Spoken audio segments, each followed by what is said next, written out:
Okay. How about now? How about now? How we got sound? We got sound? Okay, it's coming on. It's coming on. I think we got sound now. Let's check the sound. Let's check the sound. What's up, y'all? I'm doing a podcast. It's good? No feedback? Is it too loud? All right, we're good. We good. Right now, say something. Can you Say hear me what's up now? to the people. What's up, my peoples? What's up, my beautiful, black, intelligent people that watch this? Yeah, we good. We good money.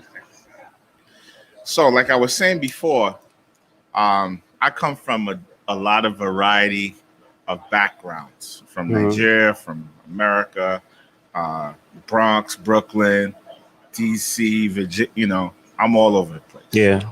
Got my Caribbean side going on with the wife, but you represent I'm the Brooklyn. black man, Brooklyn. I'm straight Brooklyn. You know what I'm saying? That's a fact. And I oftentimes love to think or wonder what you're thinking or what you're going through, because society right now is at war with you, you know? Yeah, There's nothing it's right a lot now going on propping out up the there. black man. Everything is about It's against us. let's get a female vice president, let's make these commercials show a beautiful black woman married to a white dude, or you're gay, you know. The odds been against us our whole life. Feel me? The You know what I'm odds, saying? the odds been against us when they came out with food stamps. So I wanted to have a conversation to really get, how you feel about everything. You know what I'm saying? Like this whole COVID thing. When it came out, a lot of black men in the streets didn't believe it. What was your whole take with COVID? Well, when it first started, I ain't believe it, but then I started seeing the numbers. When people dying like that, you ain't got no choice but to believe.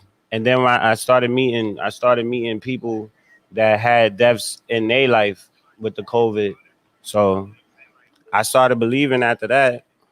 I don't like how the world is, but So you were one of the few people in the beginning, not few, a lot, where like, yeah, it was nah, a that lot of shit is us. Yeah, because it shit, was like, where is it? it's Where it fake came news. from? They Yeah. like, oh, we got it from a bat, and we got it from the Chinese people. It's like, come on, I've been eating Chinese food all this time. Where was the virus before? So now what? And you said so meeting people that had the disease Yeah, and and that been suffered through and it. died now Hmm. started changing your opinion Started changing my perspective on it. That's a on fact. it. So how do you feel about it now today? Like what is your stance? How are you protecting yourself? Do you plan on getting a vaccine? I'm not getting the vaccine. Why are you not getting a I vaccine? don't. I don't. I don't know.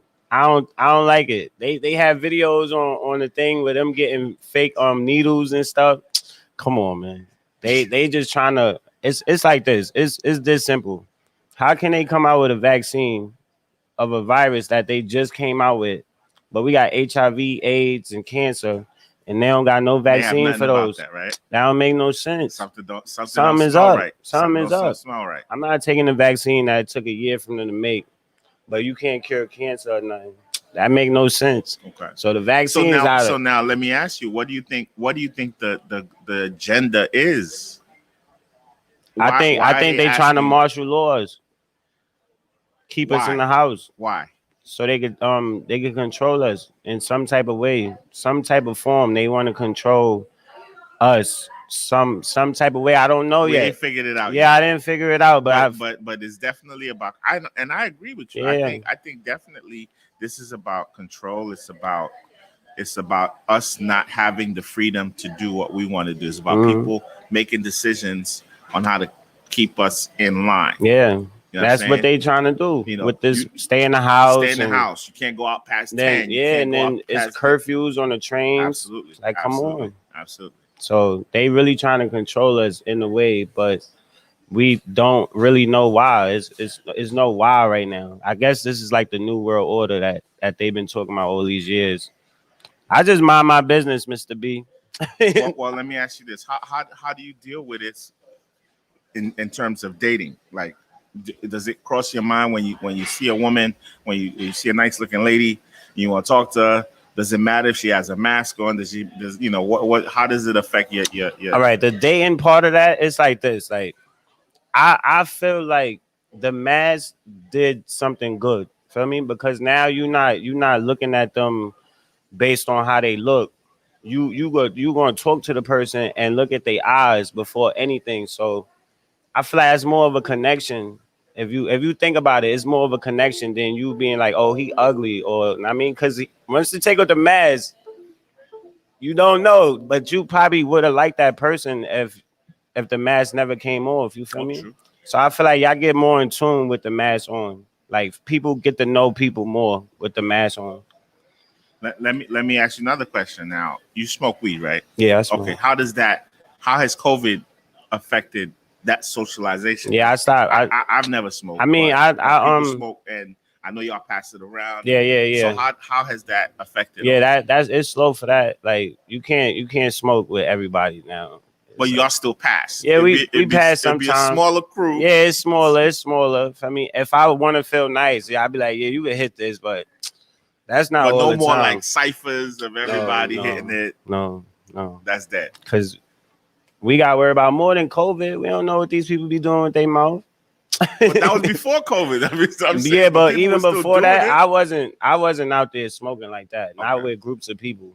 It's mostly by myself, feel me? Or if I'm chilling with my baby moms, I smoke with her, whatever, feel me? But it's not the large groups. That was like teenage years. That was like back in the day. You bring up another important aspect of black man's reality: baby mothers. I love my baby mother. Shout out to my baby moms. Shout out to my baby moms. That's my best friend. See, I like marriage. Yeah. What is that thing that keeps us in a state of baby moms perpetually instead of marriage? What are the obstacles in your way? Like you said, you love your baby moms.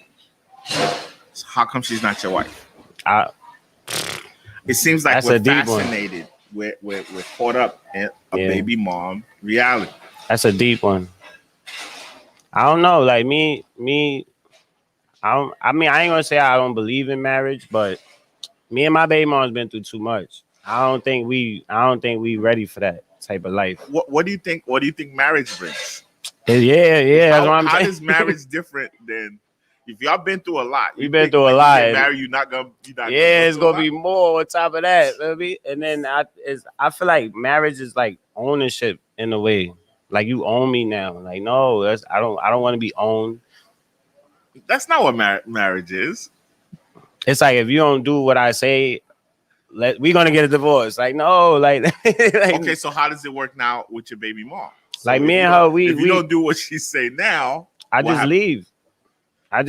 Like I don't have to. Like, and what if she don't do what you say? I don't really put her in that situation. You know, the women, they ask for more than what we do. For me, all I want is to just be around my family. You feel me? I spend the money, whatever I need to do to keep that together. You feel me? That's what I do. So I don't ask for too much, but just to accept me and allow me to be a part of the situation. You know, that's how I look at it. And, so what happens if she starts to demand marriage? She got to buy the ring. Yo, make sure you buy the ring, man. If she demanded, I feel like me and her should be in a better position than we are now. You feel Meaning me? what? What is the better position? Like we have to we got to figure out other stuff like our living arrangements, stuff like that. You feel me? Like we live together now, but we don't. You know, so it's like it's complicated. Like it's complicated, but it's not. You feel me? It's a lot. It's a lot going on. But we like our situation. So if it worked for us, it's like whatever worked for you, you do it. Okay, so let me ask you. I don't think marriage gonna work for me. Do you plan on having more children together? Yeah. I've been trying. It ain't working. Look, I'm putting too much on your podcast. I'm putting too much on your podcast. What's going on over there? Elizabeth, get your brother. What's going on over there? That's what's up. No, that's what we want. Yeah, That's what we want. the realness. So you plan on having more? Yeah, that's a fact. Okay. I want to have a lot of kids. Like right now, I adopt them because I can't have none right now. So you like children? I love them. So you like cleaning diapers, making food? I mean, it's been a while since I don't like them at that age, but when they turn like 3, when they turn like 3, 4, and I could like be like some type of influence in their life, that's when I like them. That's what you like. Yeah, that's why I like them. but I like them from 0 like to 3. Yeah, no. They gotta stay with their moms. But like 3 to like 13, I could deal with them. Because after 14 and up, they start smelling themselves. Know what I mean? They getting girls now. They don't want to listen to you. I just had to beat one of my sons up the other day. He not really my son, but I definitely had to put hands on him the other day.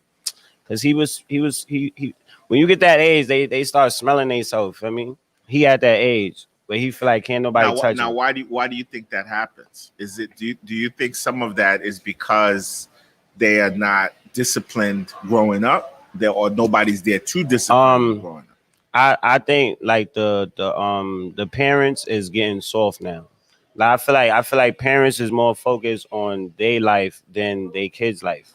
Like in a way, like because it's so hard. It's hard. I mean, so you in this world you gotta have 2, 3, 4 incomes, you feel me? And that's how can you have 4 incomes and still like take care of your kids? Like it's hard. So you got to work around it. So some stuff like disciplining is out the window. Feel me? Kids don't get beat no more.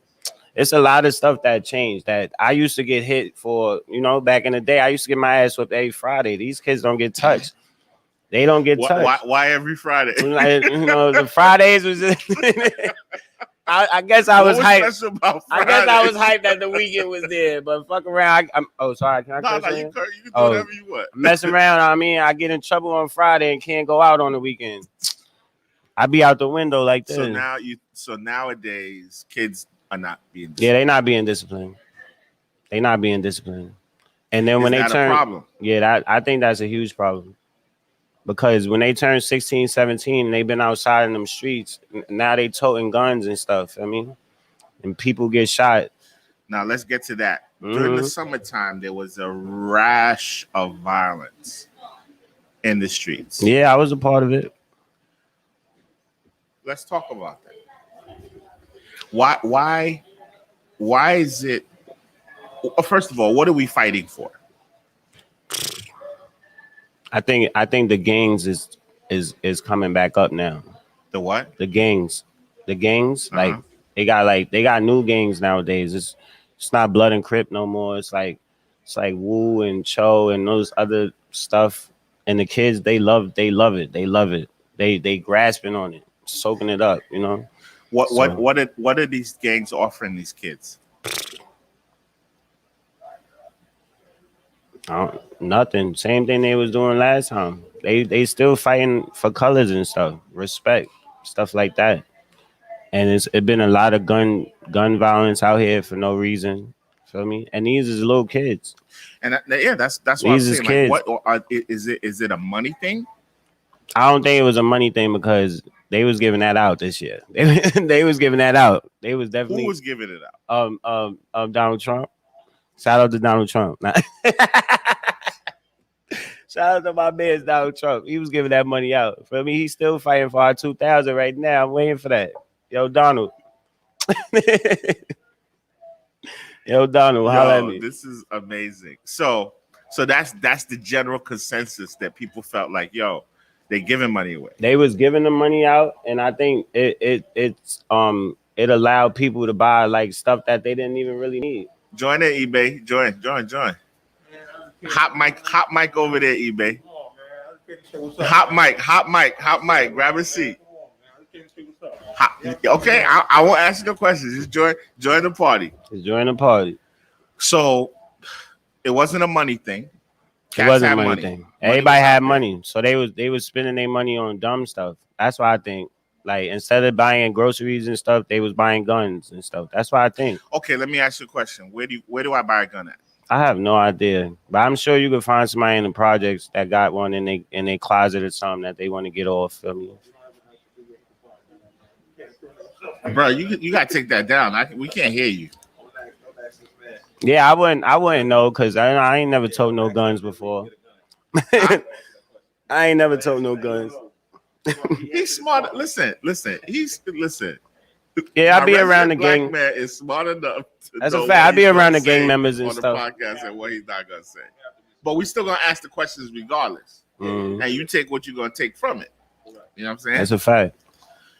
Now, so this summer, back to what I was saying, there was a lot of shootings. What were they, why were we having so many drive-bys? I have no idea. Like it seemed It was really almost random. It was really random. It was really random. My baby moms got caught. My baby mother got caught in the shootout, and she got hit in her leg. Thank God she survived. She recovered and all that. So, but we was going to the supermarket. Like, that's crazy. Like just going to the supermarket. My nephew, he almost got shot in his head about a week ago. Random. I think it was intended for him though, because he in the gang. What neighborhood, bro? What neighborhood? Shushat Bay. Mm-hmm. Like they rolled up on him to drive by. I mean, but God had him. I don't know how he got out of that, but my man's is alive right now. But and that's what we're trying to understand. So when they decide to shoot, why are they trying to end somebody's life? Like that's my whole thing. Like how can you do that? What's the whole motivation behind? I guess to say that they did it or something. I don't know. And that's the respect that we're talking about. That's the respect that I think so. Feel me? Because everybody talking about eliminating their ops and stuff like that. Eliminating the ops. What's that? Yeah, ops. It's a different. I don't want to cut the brother off. I'm letting him finish talking. I don't want to cut him off. Ops is like your enemy.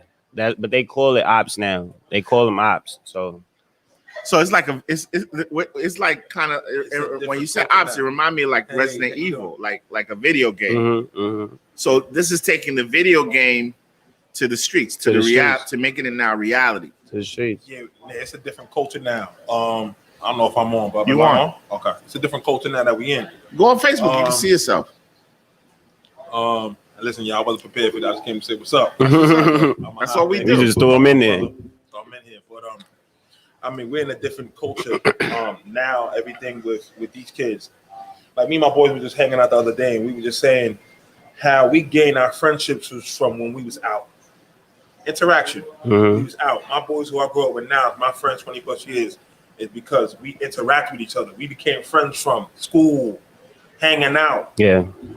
We're now living in a time where friendships and relationships are based upon internet reaction. Yeah. Internet Viral connections. Yeah. But that's not even real. Yeah, it's not. It's not even real. You feel what I'm saying, my brother? So it's like it's not even real. Like your real friends going through stuff with you. You've been through stuff with them. Mm-hmm. You know, this culture now is an internet culture where everything is reaction or for something that happens online, or you said something about me online and I got a reputation to uphold. I got clout to keep up. Yeah. When my era growing up, it was never that. It was any problems you really had with somebody, it was actually problems that really took place. Yeah. And that you knew that at the end of the day, the only way for this thing to get solved was because he went this far. Mm-hmm. I mean, there was parts and times where it was like, okay, yeah, you like the dudes when I'm growing up, the dudes I knew that got killed is because they really went too far. Mm-hmm. You know what I'm saying? And you kind of was like, oh damn, you know, his son did this. I kind of knew he was going to get it now. You in understand? Sense, now it's these kids are playing these online and They playing Cowboys. Everything is They playing Cowboys out here. Cowboys and Indians online. I watched something the other day on YouTube with this whole woos and choose thing. Yeah, Wolves in the show. I ain't know nothing. I wasn't like, where did they even come from? Crazy. The thing was crazy. Just to realize how crazy the gang culture is. Mm-hmm. And like this whole wolves and choose thing, it's a real big thing where it's like they fighting for areas of Brooklyn. Yeah. And now with them though, it's with the money. because the Woos is the more popular group. They have Pop Smoke, they have Fabio Foreign, so they coming up. So now the Chos or whatever, they fighting them to also gain the music. So that's how these gangs and rap right now. How you getting popular is through games. Yeah.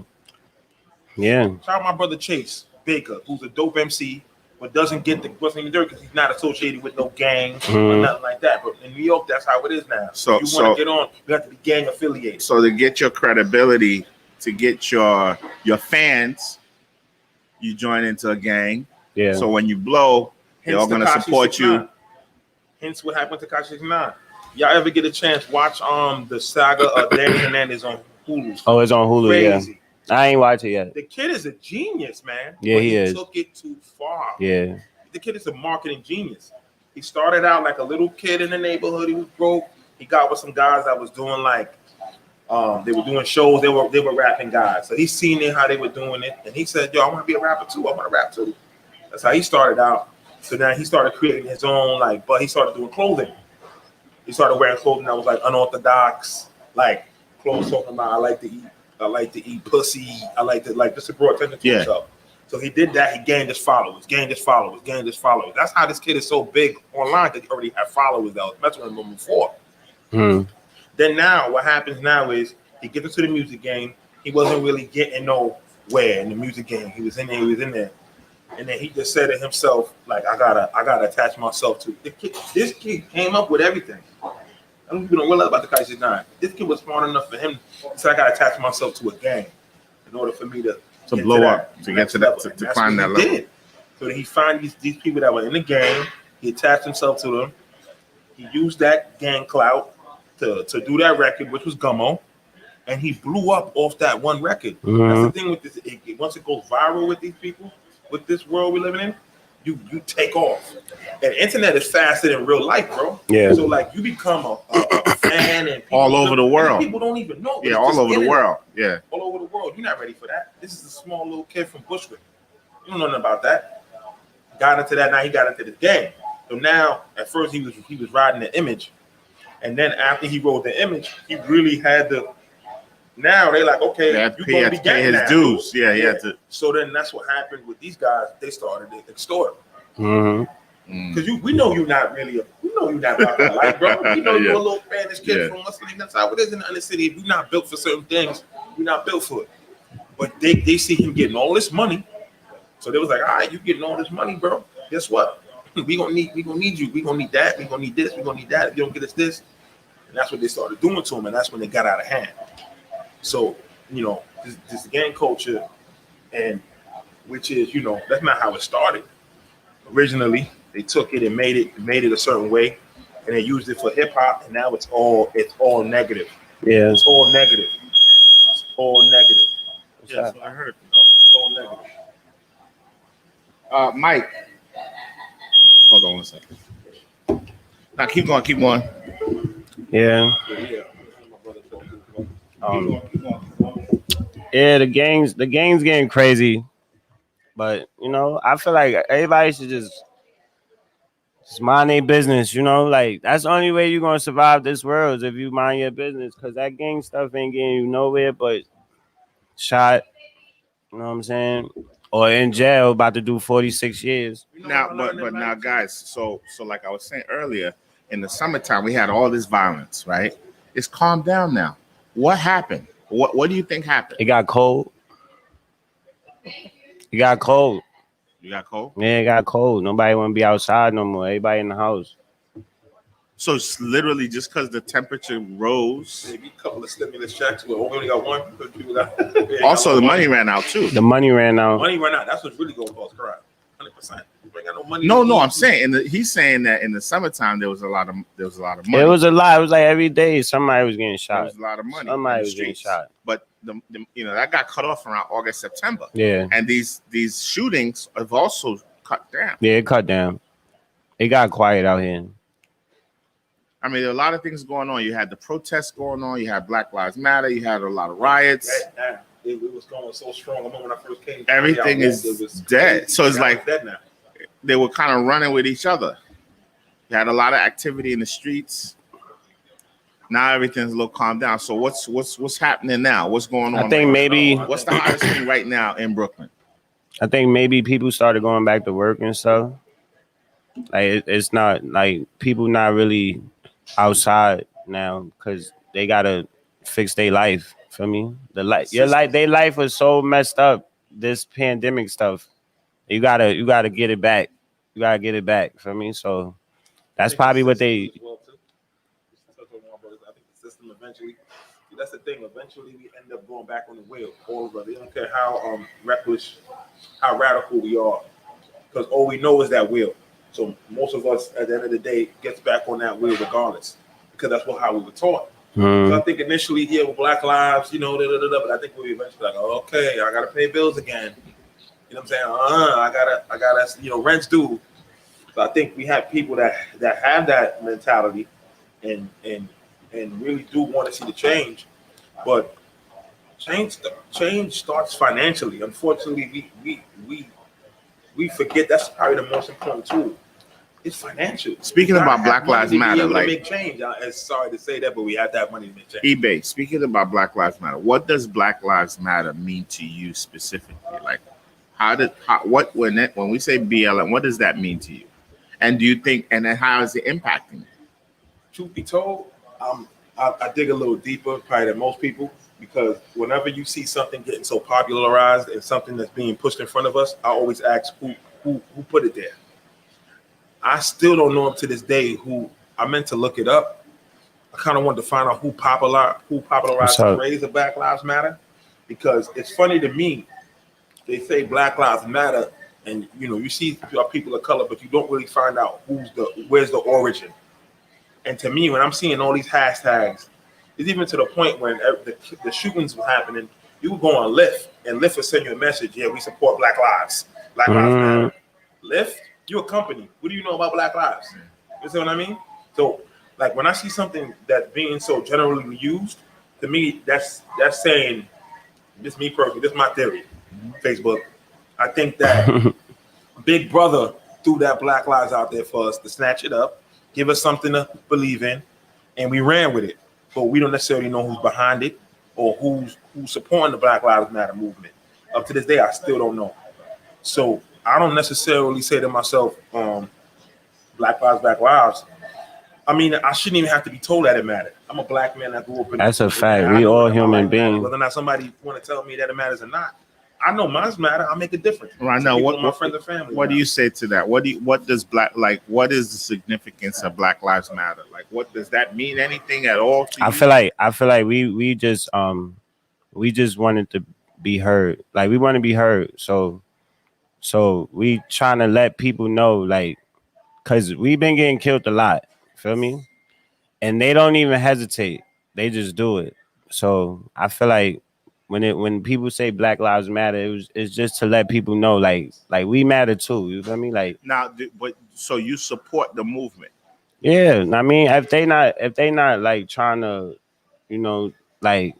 Would you go march with them? You hear Black Lives Matter in the neighborhood. Would you go out and? Yeah, I march with them. If we got a cause, I mean, I'm tired of marching every time somebody gets shot or something. We gotta do something else now. See, I think we gotta do something else. I have an issue with Black Lives Matter, but I don't see the real impact. Yeah, nothing is really happening. Neighborhood. We still getting shot. They're getting a lot of money.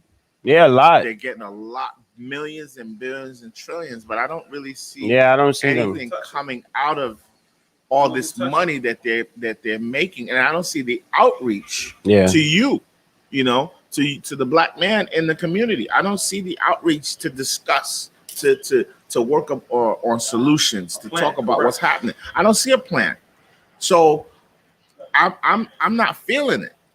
You know what I'm saying? Yeah. Yes, it exists, but what is it at this point? You know what I'm saying? Like, what is it? They're not really doing anything. They only pop up when somebody gets shot or something. I don't really be seeing them like or that. Or they're bailing someone out from jail or something like that. I don't really be seeing them like that. I see all the athletes. I see all the people that have the reach get behind it. All the athletes, all the people that are socially influenced, that can socially influence the masses, are behind it. But that always draws a red flag to me too, because it's always the people who who have the influence that they put it in front of first, and then they give it to the rest of us. You see what I mean? So Yeah. like, it's not me per se that has that kind of influence that's attaching himself to Black Lives Matter. It'll be LeBron James. It'll be like a KD. It'll be like those type of people who are attached to it because people know that those people have the reach in our communities. Athletes have a big reach in our community. Rappers have a big reach in our community. They trying to get LeBron to take the vaccine just so we could take it. I know That's LeBron how ain't gonna big it take is, that. bro. So these athletes and rappers got a bigger reach than us. So they owe the pill to them. Meanwhile, when it really goes down, I give it up to the NBA though. They showed support when it went down this 2020. Yeah. I give the NBA that. They definitely did. They should have just canceled the season. I'm keeping it 100, but that's a whole nother thing. Other people believe they should have not. I feel like they should have canceled. Well, okay, that's a great question. Why do you feel the season should have been canceled? If you're gonna make that stance, make it all the way. You know What is the stance? They canceled some games initially, saying, hey, until Breonna Taylor, Yeah. George Floyd, until we get some social justice. In Okay. there. And we So still ain't get no you're justice. You're talking about the social justice aspect, not the COVID aspect. And we still ain't get no Yeah, justice. They didn't deal for COVID. I mean, COVID. No. That's what I was thinking when I was like, when social. I was thinking about when you were saying. So you're thinking about more the social aspect of why they they protest like, yo, we're not playing no more we're not until. playing until that would have made so much. That would have brought so much. That reach right there, and then you back to what I was saying earlier. Change don't come. We got to stop thinking. I don't want to keep on attaching to money, but change doesn't come without financial backing. Let's not fool ourselves. Mm-hmm. We need money. But they were giving the thing is Black Lives Matter was getting the money. They were getting all the money. Okay. They were getting all the money. Black Lives Matter. NFL, we're donating $100 million to Black Lives Matter. NBA, we donated $100 million. Where's the money? What they doing with it? Lil Mike and Fort Greene, you're not getting it. You're not getting that money. But Lil Mike, as he said, and which we're gonna get to, love Donald Trump because Donald Trump was blessing us. He ain't care about the money. Donald Trump was giving him money. He's dishing out that stimulus. He was. I ain't gonna lie. He really was. But and it almost worked. I feel like he did more. If you voted this year, would you have voted for Donald Trump? I would have voted for Trump. See? Because I feel like he did more for me than any other president. Honestly. And he did it. And he did it out in the open. He promoted a lot of hate though, which I don't support. Cut that one off. He did it out in the open. Businessman, though. Yeah. He's a businessman. That's the first person that I seen that pulled trillions of dollars out of nowhere. Just pulled it. Yeah, put it outside. Trillions of dollars out of nowhere. First president I ever seen do that. Trillions. He put trillions I out there. respect his business. Put him out there. But how he got into presidency, I didn't respect. He used the hate. He took the hate train right into the presidency, which was smart. Well, Which was smart, but that caused so much the history. You got to see all the people who you thought were your co-workers, your Facebook friends. They all showed you that behind closed doors, they're calling you, but man, they calling you a nigga behind closed doors. Basically, you end up finding out. These people don't give it. But that wasn't Donald Trump. I feel like Donald Trump would say it in your face. Yeah, he'll say that. That's what I feel. Donald Trump would say it in your face. He provided an environment where they felt comfortable to do it. To doing all. But you rather them be in the closet with this racism or do it? Period. But they racist though. I'd rather you tell them, yo. I'd rather you tell them, nah, that shit is dead. I'd rather the wolf be in my face than he have on sheep clothing. The wolf change. I mean, we knew that. I'd rather the wolf. I mean, we knew that. I don't need the wolf. You don't need the wolf. I'd rather the wolf become a dog. I understand. I get it. Domesticated.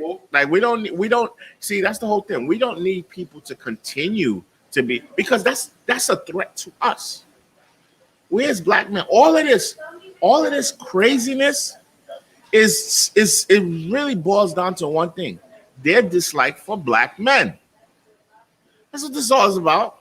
Racism is about hanging black men. It's about shooting black men. It's about putting us in jail. Let's not forget our women too, Buff. Our women are affected too as well. Let's not forget the women. Once you take the man, the women are coming along with it. Mm-hmm. Because you know how many sisters are clinging on to our brothers in jail right now? That their lives are trapped. They can't move on because they're attached to someone. So once you take us, our women are following. So you're ruining their lives too. They gotta be able to defend. They gotta be able to defend. You know, she's now turned into a single mother. She's trying to raise these kids. She ain't got enough help.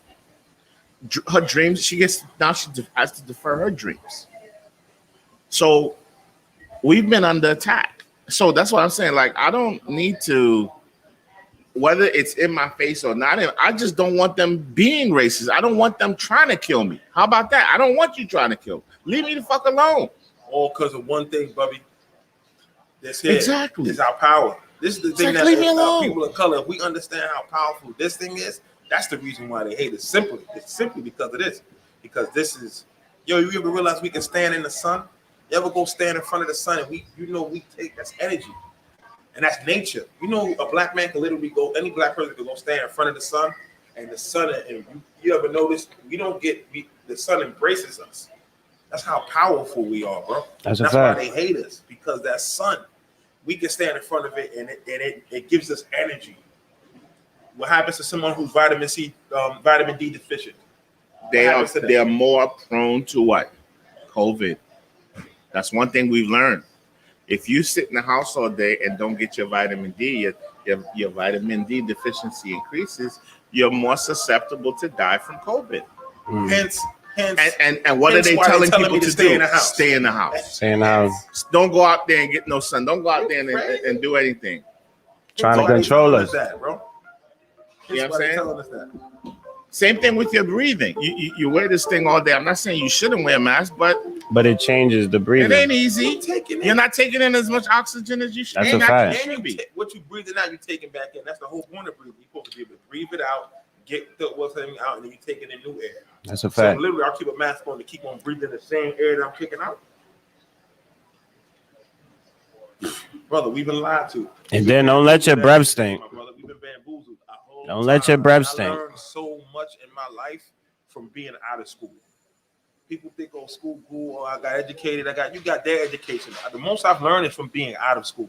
I learned the most in my life from just reading and gathering other knowledge and not taking in the knowledge that somebody said, hey, it's bigger than that, eBay. What we need is our own systems of education. We need our own institutions. We need our own schools, you know.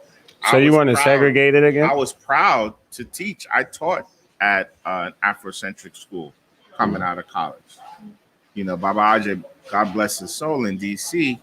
You know, I graduated school, and this man had a school from pre-K to 12, where it wasn't just about your education, it was also your social development, your mental development, you know, your spiritual development. And that's how we operate. We have to have all three going on. You know, we can't just, I don't know who's calling me.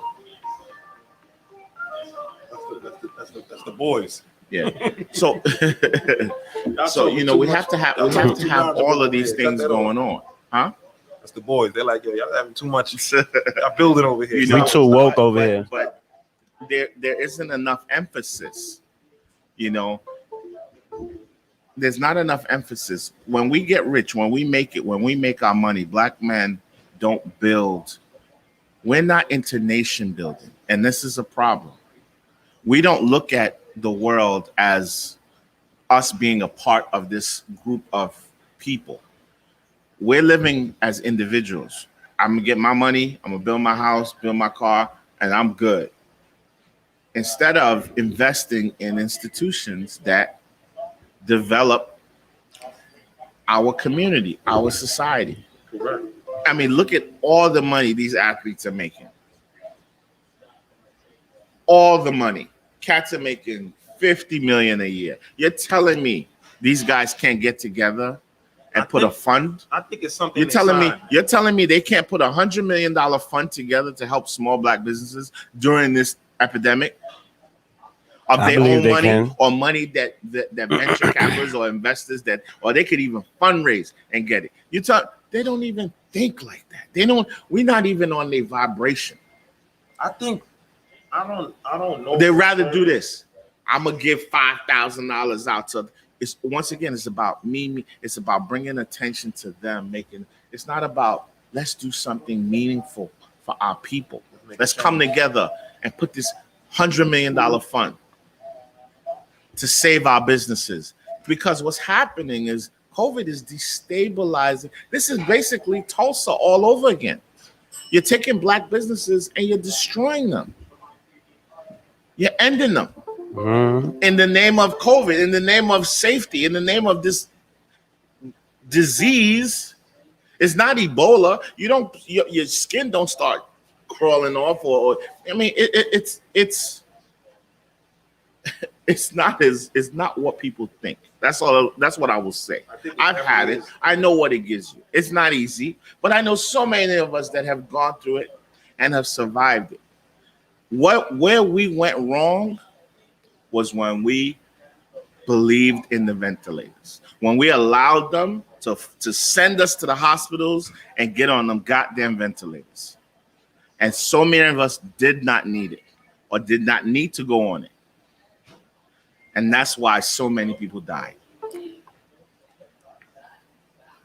That's why so many people died. But this ain't. I agree. Talk to average 10 people. 5 of them will tell you from November 2019, they got really sick at one point for like 2 weeks. But they made it through. I think I got a cold too. They recovered. Times.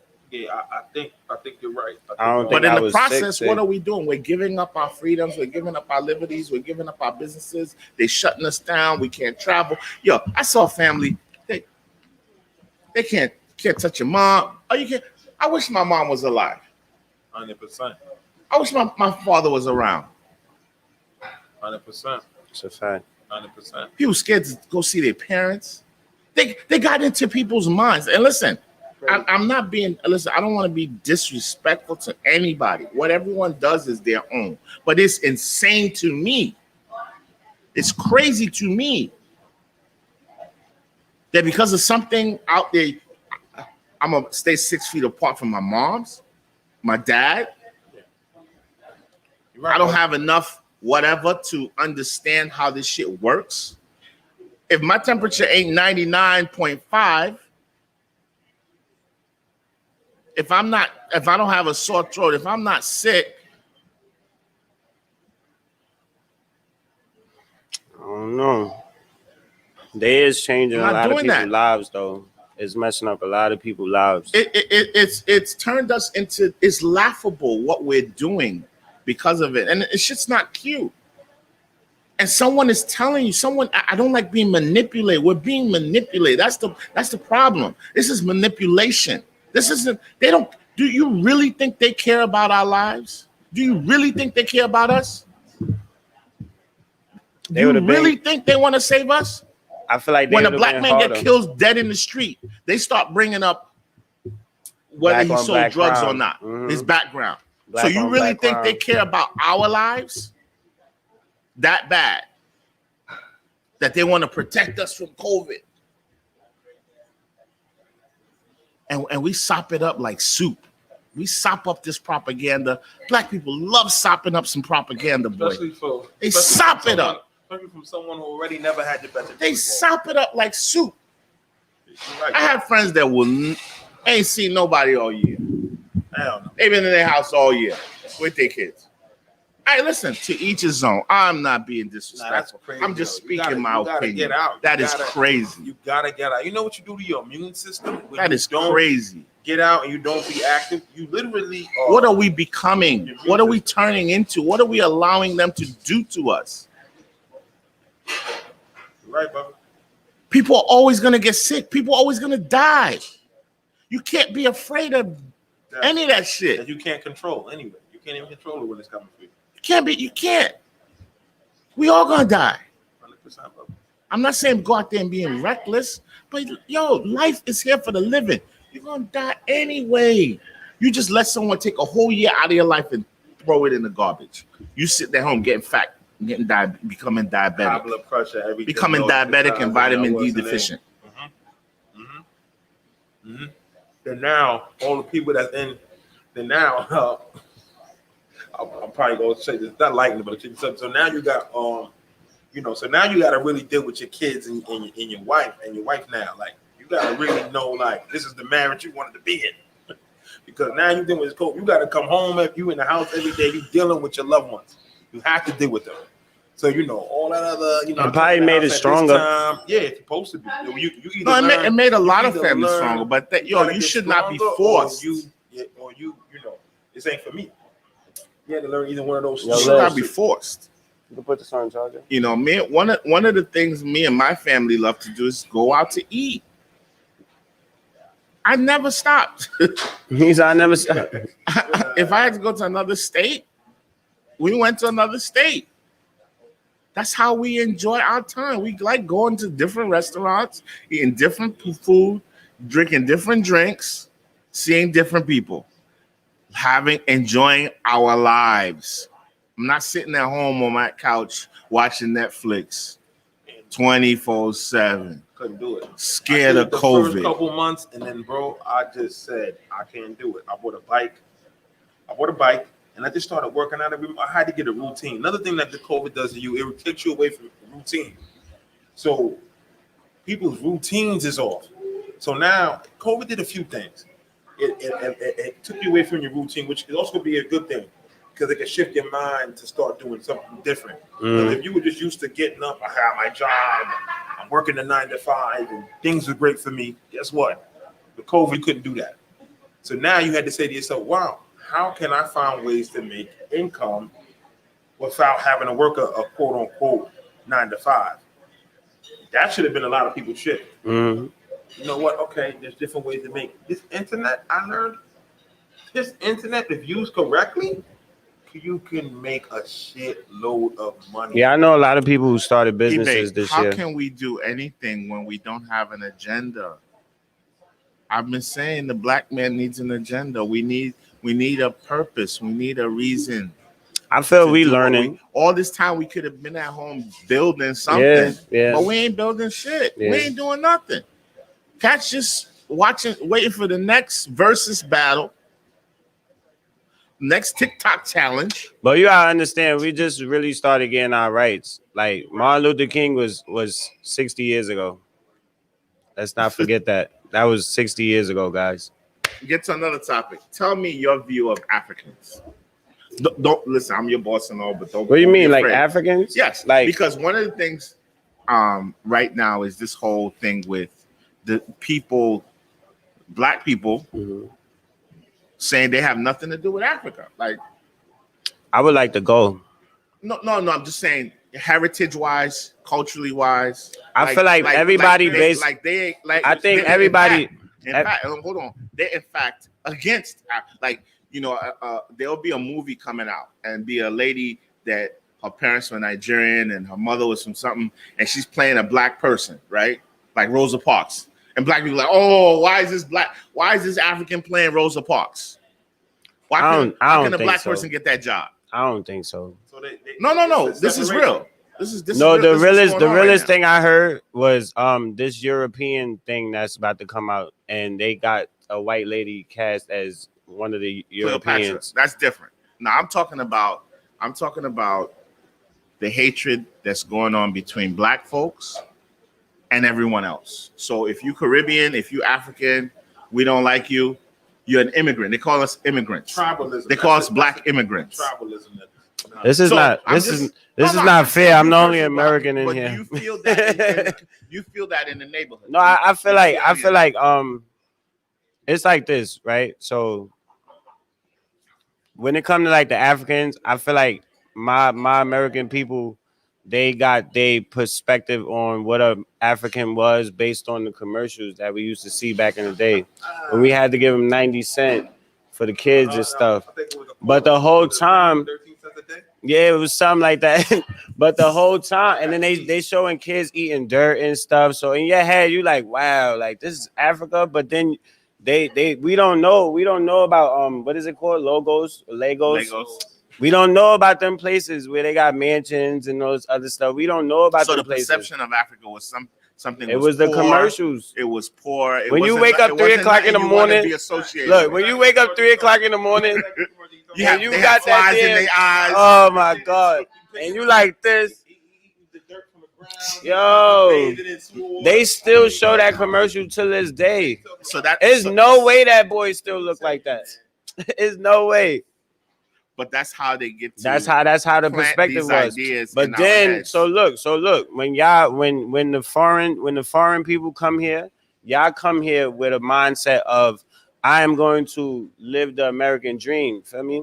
That American dream that y'all have is not the same as the American dream that we have, because Americans is lazy. We're gonna keep it a buck. Americans is lazy, feel me? So when we see foreigners come over here and start taking jobs and shit, like, why they taking our jobs? Because your ass didn't get up that morning. Instead of you getting a job, you went to go get food stamps, feel me? So it give them a perspective of foreigners thinking that they better than us. Feel me? And that's where the tension That's what I comes. love about this show. That's Like, where the you get- tension you get comes. truth here, unadulterated. Yeah, that's and where what's real. yeah, that's where I can't say that, but you can because Yeah. that's facts. I think he's right. I think he's 100% correct. I think He's that's 100% correct.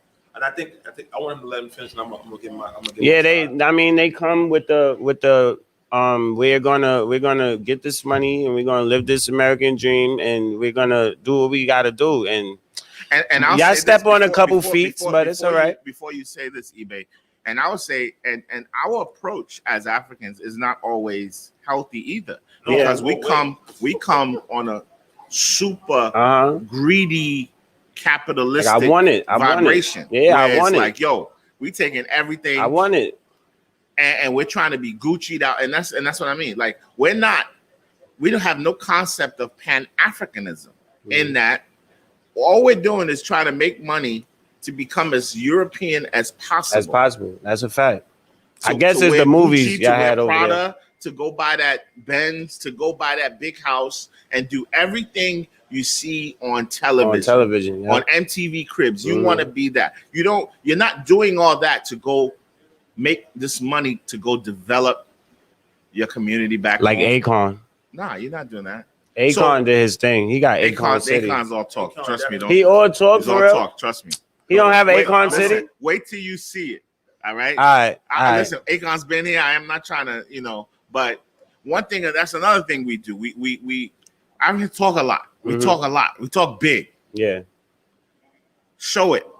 You know what I'm saying? Yeah, that's a Show fact. it. Show and prove. We've been here about Akon Coin and Akon City. Let's see it. That's a fact. You're I right. agree with you 100. You feel me? Let's You're see right. it. How long you gonna keep? How long you gonna take to build it? Like, have y'all broke ground yet? How big is the city? But you It's said still- nobody it's was still a doing concept. nothing. Like, I could come up with a great concept too. Yeah. But even himself, he perms his hair. Come on, man, bro. You from Senegal? What are you doing? Why are you perming your hair? Why are you perming your little short wave, your waves? What are you doing? What do you represent? Like, you're African, but at the same time, you propagate Even in the Nollywood movie, capitalistic European tendencies. So, are you building Akon City just to floss and just to oppress others? Or are you building it for true African liberation? And how much do you embrace Africa that you love so much? Because a lot of Africans are not Pan-Africanists. A lot of Africans are just black people that want to be white. They bleaching their skin, they perming their hair. They don't give two That's shits a about fact. Africa. They don't ever want to go back to Africa. he ain't lying. What was talking 100% true. I thought let him go. Yeah, 100%. If I not wanna for go. the black American, and No, which that's is what what's he's really crazy, saying, but is that's that yes, there's a no. dynamic of black Americans that don't like Africans. That's But if it's African, not no. for the black American that took an interest in Africa, there would be no Pan-Africanist movement. There would be no pivoting back to Africa to let's see what's going on. It's the black man that did that. The black man decided that, you know what? I want to investigate my history. Because I've been around Honky too long to understand he's been lying to me for too long. So I need to go check this out myself. Mhm. and started us relearning our own history. Black people or diasporic people have taken a bigger interest in Africa, the history, the culture of Africa, than Africa themselves. Cuba had to, no, Brazil had to write Nigeria, had to write Nollywood and tell them, stop depicting our culture and tradition so negatively in your movies. You come there, you bring these pastors, and they're always exercising some kind of demon out of traditional people. Stop making us look bad. He's like, you come to the Brazilian, like you come to Brazil, the richest black people in Brazil are all traditionalists. So stop the foolishness. That's how embarrassing it's got, where Brazilians are telling Yoruba people, you need to embrace your own culture better. Stop demonizing yourselves. You look stupid. It makes sense. It makes sense. I'll be talking. Yeah, he love talking. I'll hit on the nail. Yeah, he even took it even broader. But what I could say to add on to what you were saying and what Bub was saying is that the depiction of Africans, how it was introduced to Americans was horrible through the movies, through the 19 cents. National Geographic. Mhm. You know, that introduction was terrible. And I'm glad that I'm around to see the change. I'm a first generation Nigerian. Born here, my parents came, I'm born here. I remember going to school getting teased. I mean, not regular teased. Teased like African booty scratcher. You get teased, teased To the point that you want to cry. You had nowhere to go. I got teased bad. But you know, that's growing up in New York City. I could eat that. I'm a big boy. I could eat that. But I got teased bad. Being They tease you African, for your when I was accent. growing up, wasn't cool. God forbid your You parents got- show up in school one day. Yeah. Yeah, Haitians were right behind Got us. the worst. Yeah. They got it bad. Yeah, So, yeah, when I ain't Haitian, you doing this, your parents ain't got this. You probably doing really this. smell bad though. Trying to go. What? You probably really smell bad though. That's so bad. Yo, Rob, you stupid. Where she come from? We doing podcast right now. Where she at? We joking, y'all. She did not smell bad. Come down, Marachi, have her. But now, so then, you know, we got teased bad. So then, you know, now you're getting older. You know, you're going through life, and now you start to see. I've literally been around to see the reverse. I actually commented on my Facebook all the time. It's funny to me how everybody wants to be African now, but ain't go through the pain of being a real African. It's because we see the African women nowadays, and they are They beautiful. always been, Oh my my brother. God. They always been. Oh They my come with some God. stuff, too. I never known. And I don't know what they eating over there, but it ain't cornbread. Nah, but eating good. Fufu. It's always And they hunting their food. They've always been there. What I'm gonna tell you what's happened. What happened is through music, through That's the thing. Wizkid, David O. These guys, their names will live to the end of time. They're the ones. Wizkid probably. Wizkid for sure. It doesn't get enough credit. Wizkid and David O by themselves opened up that Yeah, David O. heavy doors. Yeah. P Square, Flavor. That first song Wizkid did with Drake, when Drake was at the top of the game, and when it found Wizkid, you know, Wizkid was that cross connection of if Drake can do a song with Wizkid, there's something in this music that can be commercialized. And once people heard it on the radio, people started accepting it. And once they started accepting it, then David O comes with some more stuff, and it's like, okay, whoa, then the whole music is a whole vibe with the music. It's really a vibe. It's the best. It's You the want to best genre of dance. music you ever It makes you wanna run to. happy. You can listen to it with your kids and not cursing every 3 seconds. It's a beautiful genre of music. You can it puts you in a lovely state of mind.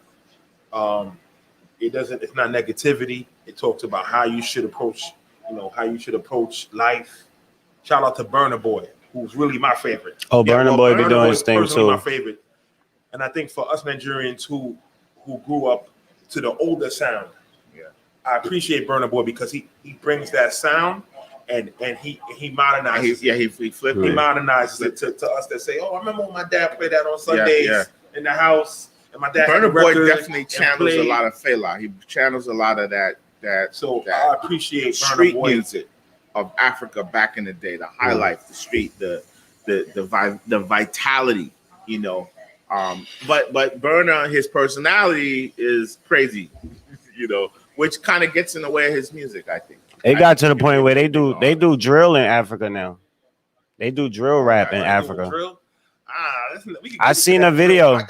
I got a whole all thing of that. with Listen, drill, man. whatever the kids there, and that's the thing. They The got kids African there drill? now. Yeah, it's I going seen a both ways. video. The kids are just trying to get on. Yeah. If they feel that they can do drill and get them a record deal, they're gonna do it. Yeah. Yeah.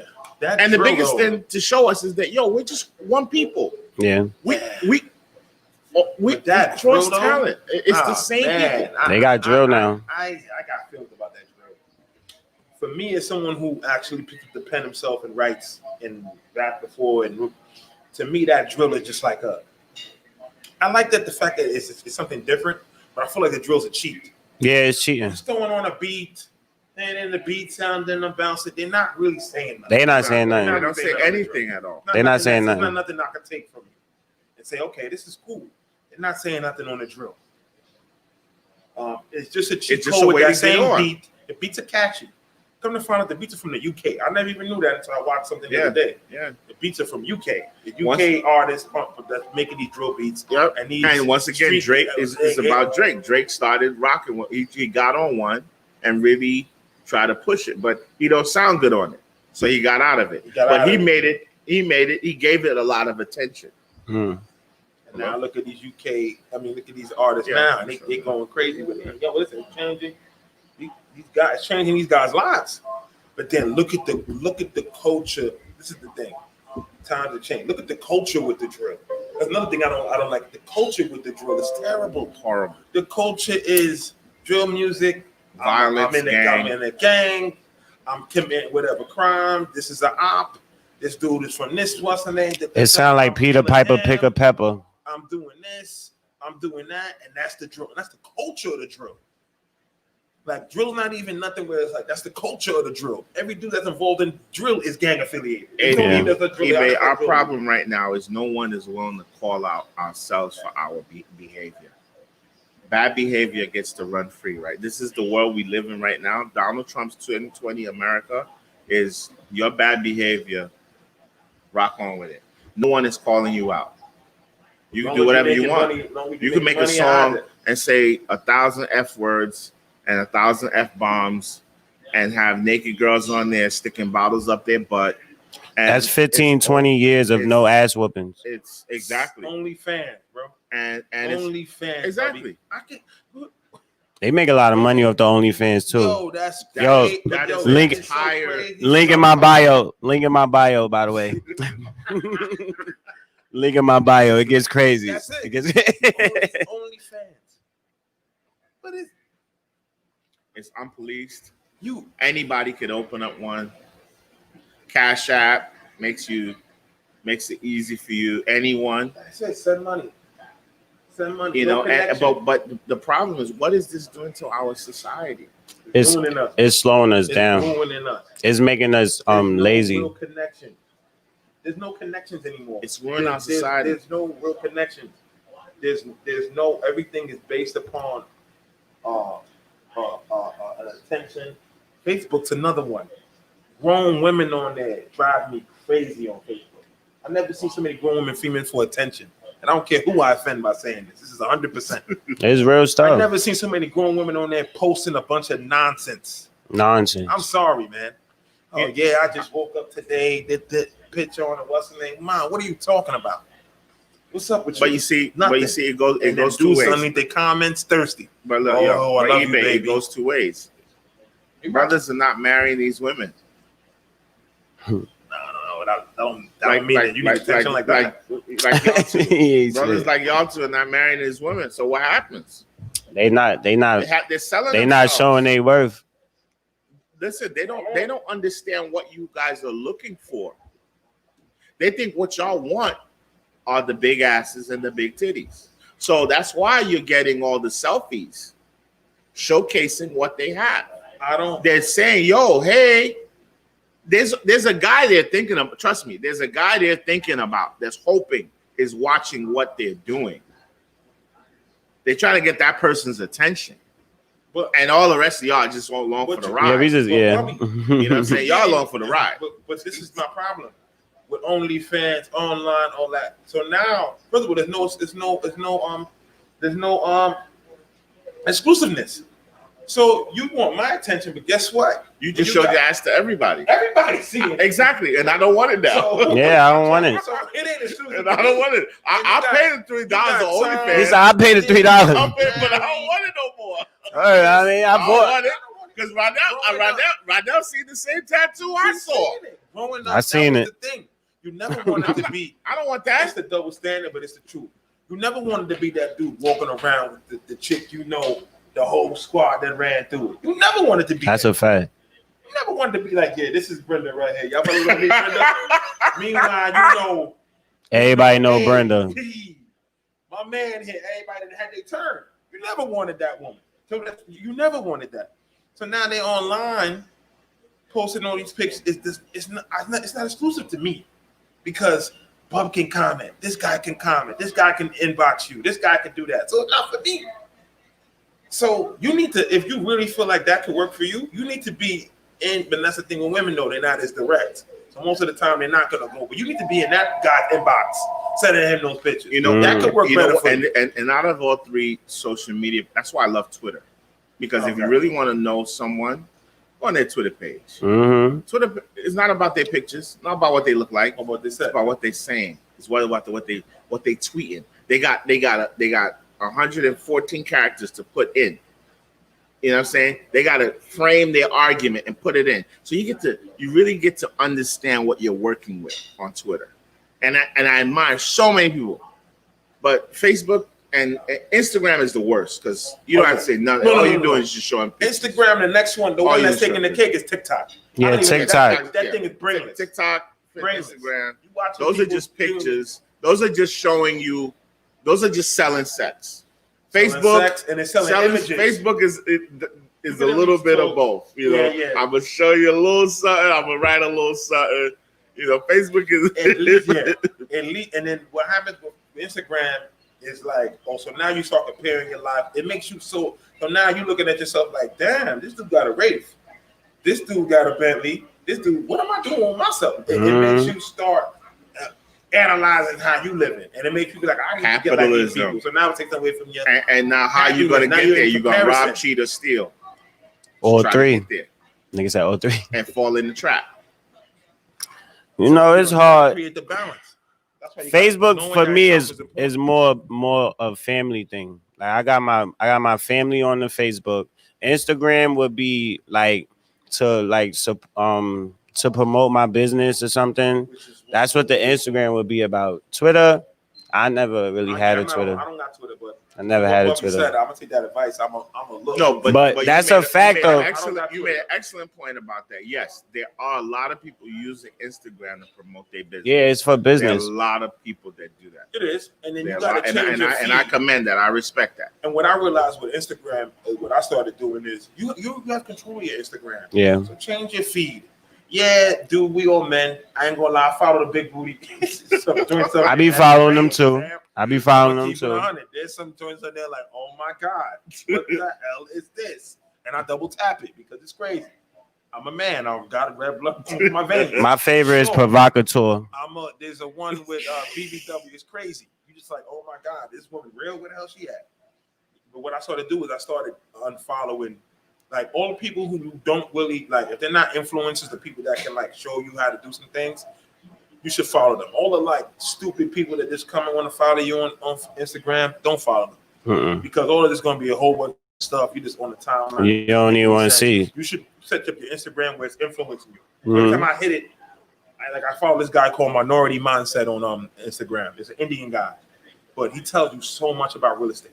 He tells you how to invest. He tells you what you should do. There's a lot of information out here on the internet. It really is. Correctly. People that know Tells you how to stocks. build your credit. Tells you how to invest your money. Tells you what you should do, you shouldn't do. Gives you that information. But when you just, it's like anything else. If you following a whole bunch of stupidity, guess what your life's gonna be? It's gonna be stupidity because you following that. You following the negativity online. You following these rappers and these fools that's they're already selling you a dream. Follow the guy that can teach you how to lose weight or teach you how to intermittent fast. Follow the guy that teach you how to build your credit. Follow those guys. And this will touch on another dude. Shout out to Jay-Z, man. A lot of people don't give Jay-Z his credit. This dude is the only dude I know that literally has showed his growth through his music. He doesn't get a lot of credit for that. 444 album is not only a classic album. He's telling you he's dropping mad jewels on that album, bro. People don't listen to that album. They listen to 444. Jay-Z's telling you, yo, it's about wealth. It's about investing your money. I used to go, when I was younger, I used to go out and do this and do that. Now I buy pictures. I buy stuff like that. Even though we can't relate to it, we don't got Jay-Z money. But honestly, that was the whole rap culture at one time. We had so many of them. Nas, we had, Rakim. We had so many people. That was dropping jewels. KRS-One, Public Enemy, Large Professor, like Pete Rock, CL Smooth. What happened?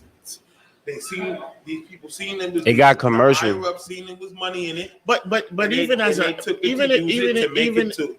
if it got commercial, as an artist, I don't think your art should never die. Like you should still continue. I feel like people don't get conscious until they inside. People, they music don't get conscious until they already like in there. Nah, these kids, they listen. We all were the same. I mean, Busta Rhymes was spitting conscious stuff back in the day. He had his party hits too. Yeah. But he had Extinction Level Event when we were in our 20s, 20 years ago. Mm-hmm. A lot of these guys grew up on that 5% stuff. So they were talking about it. Yeah. Busta Rhymes was in what's that? Leaders of the New School, Tribe Called Quest. He was in those kind of environments. It's so crazy as the time goes, the younger group don't know nothing about that. They're completely disconnected. They're completely disconnected to all that. I feel like when MTV took MTV raps really changed. Like when MTV and all, they severed the cord from the old stuff. They literally and then they introduced us to Lil Wayne and Young Money, and the rest was history. Hence why these younger artists are dying. Is because also too, you always need a mentor in anything that you get involved in that you want to be successful in or you want to. You need a mentor. That cannot be something that is overlooked.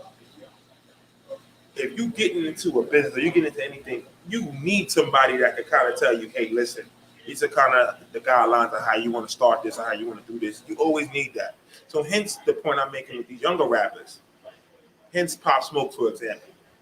20 years old, dead, right? Getting all this money. Pop Smoke was seeing all this money. If Pop Smoke had a mentor, or had one like an OG as we call him, to at least tell him, yo, listen, calm down with this pictures you're taking on the gram. Calm down with this. You're doing all this over here. You're doing all that. I need you to calm down. You're getting this money. I need you to invest this here. Put this here. If he had those things, if this younger generation had those things, they won't be dying at this. Don't get me wrong. Stuff can still happen, right? But if you had those kind of mentors and those kind of people that kind of tell you, yo, bro, you're speeding right now. The problem, you need to calm down. The problem is that we are such capitalists that there's nobody in this camp, because that person in this camp wants a piece of that bread. Ain't nobody gonna tell them to slow down. Ain't nobody gonna tell them to They want to stay on his payroll. That's a fact. They taking orders from him. You know what I'm saying? They're calling him boss. What we doing today? Where we going? They don't have the gumption to say, yo, I don't need your money. I'm gonna tell you what you need to know. You know what I'm saying? They don't have that.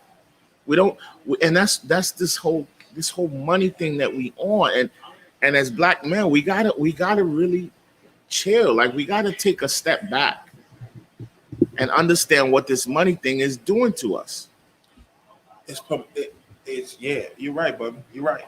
But it's getting, it's it's getting so put in our face though, that pressure of having money and not having money, that you know the women will really even like look at you like you can't. The double standard is crazy to me, and I laugh sometimes. Not laugh, but I acknowledge it sometimes, because a woman can walk out here with no money in her pocket, and she'll still get a drink. She'll still get the things he needs. A man with no money in this world cannot afford those same. I wouldn't even say luxuries, but we can't afford that, because it's almost you have to. It's what's put on us. Oh, you're not a provider. You don't got no money. You don't got this. It's like a dude can't. And don't get me wrong. And don't get me wrong. I'm not saying we shouldn't have, but what I'm saying is we need to prioritize and have discipline with our money. Right. 100%. One of the things we do as men, right, just from time immemorial, if we have a lot of money, we have a lot of women, and that takes away a lot of your money, because you got to split it. Yeah. You got to give Sally, you got to give Martha, you got to give Sue. It's like, can you have a lot and not want more? Then the thing is, just chill. And then the thing is, bro, to touch on that, you're not building nothing with nobody. You're not building nothing with nobody. I had to learn as a dude, bro. Like, you be entertaining this one, you kicking it with this one. It's cool at the moment. You like, I'm good. But then you start realizing, damn, bro, I'm not building anything. And that's the biggest trap. As a single man, I realized, and that's one of the reasons why I got out the game, because I was like, it is impossible for a black man to save money being single. There are beautiful women from here to the days go long. Plenty. If you're meeting a new one every day, you're gonna want to go out with her every day. You cannot save money. Can't build anything either. If they got time for you, you going. Or they hitting you up, yo, what you doing? You sitting there playing video game. Of course I'm on my way. There you go. I'm on my way. I'm on my way. That what you doing is what you doing. They spending your money. Your money. So the priority is, yo, you gotta get married. He really pushing that. He really pushing that. You have to get married. Or just deal with one. Invest in your kids. Put that money into your kids' development. Mm-hmm. You know what I'm saying? 1,000%. Get five. Get a lawyer, a doctor, an engineer, a pilot. You know, put the money in that. Right, buddy. 100%, 1,000% correct. And then you don't have the stress. You don't have child support chasing you down, hunting you down. So that's what I'm saying. Like, as black men, we gotta understand this game. We fall into a nasty trap over and over and over again. And that's the one thing I love about our traditionalist society, is that we are raised to become men, get married, have a family, invest in your kids, make sure they get through college. Once they're done through college, then you retire, and now it becomes back to you. Then now it's about you again. Now you can go buy your 80-inch TV in your basement, buy your Benz, wash it, you're retired. You did your job. But don't do all those things before you've done your job. Yeah, we definitely got to promote. Don't buy the $100,000 car before you bought your house. Correct. We definitely got to promote. You struggle to make a car payment, you can't pay your kids' school fees. That was hustling. But yet, you got money for all these chicks you hanging out with, but you're not taking care of home. Of course. Yo, Fab got a Fab. You know how many guys will come in here, yo, they see like 3 girls at the bar. Yo, buy them around. You don't even know these chicks. You don't even know. Take it and drink it and eat. Hey, all day long. That's $100 down too. Thank you. Meanwhile, Bub, he with it because he's supporting his bar. So y'all go ahead and do that. But I'm the first to tell you, why are you doing it? Why are you doing it? Why are you doing it? It's true. Why are you doing it? Why are you buying a bottle for $400-$500? It's the rush. It's the rush. We be feeling good. One thing about bottles is the dumbest. You know, The dumbest thing. It You is go to dumb. the club, When we got $400, money in our pocket, $500 we feel so good. On a bottle that's on a $50. bottle that's $50. We all done it. I done that stupid shit. I never I've bought done a. it, though. I never bought a bottle. I did it Never maybe bought a 2-3 Nah. times in I've my done life. that shit about Not 10 in times. not in the The bar. I last time never bought did a it at bottle. Contra, it hit me on the head. I was like, "What? A bottle of Patron, $450?" I don't even like buying shots. $20 for a shot, and they don't even give you a lot. It be a little bit. I ain't gonna I lie. need more than a shot. I've done it 10 times over. I've been in the nightlife. I've done it 10 times over. But I was And I like, wake nah. up the I was next like, yo, morning, this is. And I woken up the Yo, next my morning first like, house. what did I just do? My mortgage was $326. I was like, I just bought a bottle for what for more than what my first mortgage was, and I drank it off in like how many That's minutes? it. That's why I pregame. And it'd be a whole. Oh no, definitely.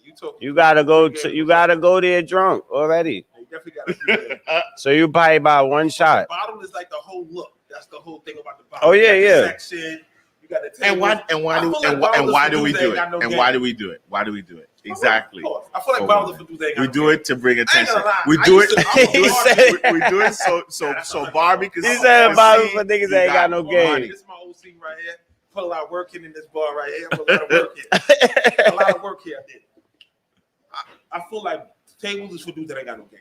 I'm a bar dude. I like getting that bar, getting my drink. I like to get the rap. I'm all about the rapping. I love to do that. But the section and the tables and the bottles is for those dudes that just want to come. You know what I mean? Come sit down. And the reality look of it, honestly, is half of those guys literally are spending their last dollar. Or they Literally spending checking- something. Literally checking their account. Oh, okay, I got $505. I'm gonna spend $499.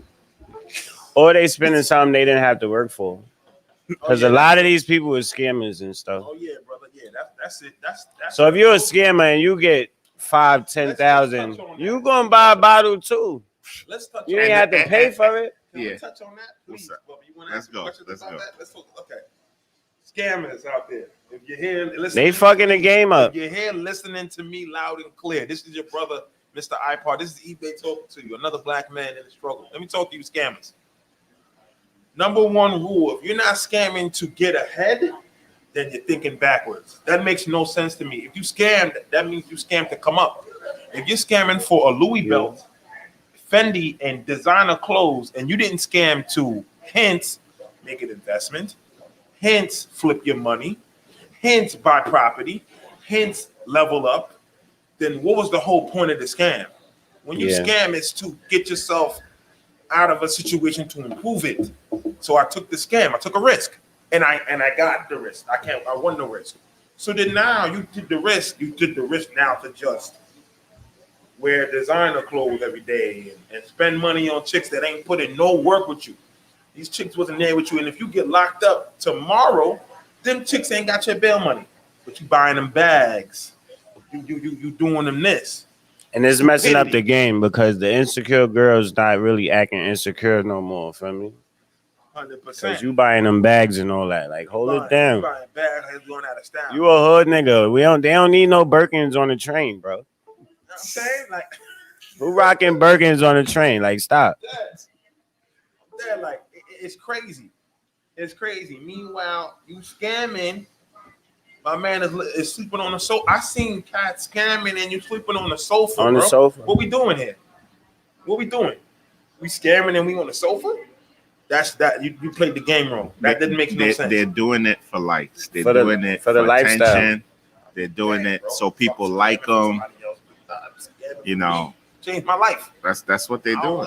gotta be in the hood no more. I gotta do certain things. And the worst part is that that scamming stuff, from our perspective, is the shit gets rejected here. Now the business, it hurts. It double hurts the business because Yeah. one, I did we don't promote get it. paid. They cancel the payment on it, and now we've also given the product. So we've spent money to buy that product, paid the server taxes on the product. The banking institution cancels the payment. Oh, So we not only lose from the investment of the bottle, but we've also now dished out money to the server, to the taxes on that bottle that we don't get back. Okay, but you educated me now from a business standpoint with this scam. So it go and then eventually it comes back that this wasn't so it goes, Yeah, so when they so so in about a week after the party, your credit card processor will send you a notice that this was a fraud transaction, and that money is going to be taken out of your account in 2 days. taken out of your account. Absolutely. You gotta eat it. Yes. Oh snap! You scammers! I never knew that. Yes. You So if they paid mother effing $500, that $500 is coming out. You gotta eat it, I eat it. and you can't. So I lose the 500. I never knew that. I've lost the money. Let's say they bought $100 50 bottle, my cost, Azul, right? I lost that 150, lost the $100 in tip, or whatever you pay for your server. I never knew that, Bubby. Right? I never knew that. Okay, So listen. it's catastrophic how they kill establishments. Shout out to you promoters too, because you promoters know y'all got these scammers coming to your parties, and y'all don't give a shit about the establishments. Y'all just want to pack the house. Not Cause like these scammers coming in. Yeah, these promoters and they y'all- get paid in a day or two behind Yeah, the that's party. it. They don't gone. care. Y'all promoters don't Running give a damn bucks. about the business. So y'all just want to come in here and make y'all money, get out of here while the business suffers. So on both hands, But at the end of the day, I say this. this. I say this though. If you promote to that crowd, you gotta know what you're doing. They know that though. Most promoters No, I'm do. just saying. So at the end of the day, the business owner, Yeah, you're right. you can't make your bed doing these parties with scammers. You know what I'm saying?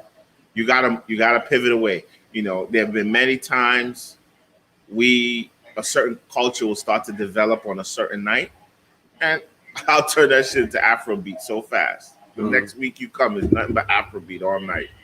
Gotta change the culture. Yeah, but we know to do that 100%. You gotta change the I culture. You gotta understand get rid of that. Because you're gonna have fights. You're gonna have people that stick their heels in your leather.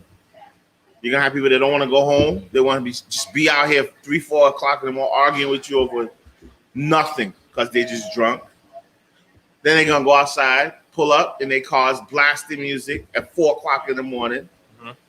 No respect for the neighborhood. No respect for the And neighborhood. this is not no Like we neighborhood want to you hear can- what the hell they listening to. And this is not a neighborhood you could do that in because there's a lot of money in this neighborhood. A lot of And money. then worst No, of no. all, some will start fights out there. Mhm.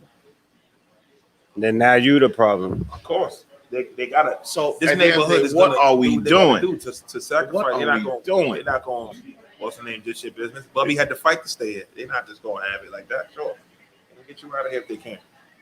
Yeah. So exactly what we doing. At the end of the day, That's just the answer that we're gonna answer in the next podcast. What are we doing? What are we doing? That's gonna be the name of the title for the next one. Nah, What are we you know doing? What I realized, man, we're not ready for no solutions, man. Like we just need people just want money. They just want money right now. They Yeah, wanna that's a eat fact. good, We need they money. just want to live. They don't even want to think about nothing serious. Look at, and you know why I realized that? Christmas Day. Ain't nobody talking about Kwanzaa. Last year, Kwanzaa, you know, we do Kwanzaa crawl. Well, I ain't even hear nothing about Kwanzaa. Ain't nobody thinking about Kwanzaa. well with COVID, it's gonna be hard for the Kwanzaa crawl, but Ain't nobody thinking about Kwanzaa. but What I'm you're saying right. is people want to do what they've always been doing. They're not ready for the revolution. They're not ready for nothing different. They don't want to do it's all lip service. They want to celebrate Christmas. They want to get their gifts. They want to, drink eggnog and wear green, red, and white. Because what we used to. That's what we want to do. You gotta, yeah. The hardest thing in life is to reprogram. They're not buying from black businesses them gifts. They going to Macy's. They going to Nordstrom's, Saks Fifth Avenue, Target, Walmart. See all these systems that we try to talk about. Let's build our community. Let's support black and all that shit go out. If you don't put your eye on people, all that shit go out the window. We're not about it. We just, and I don't think we ever will be.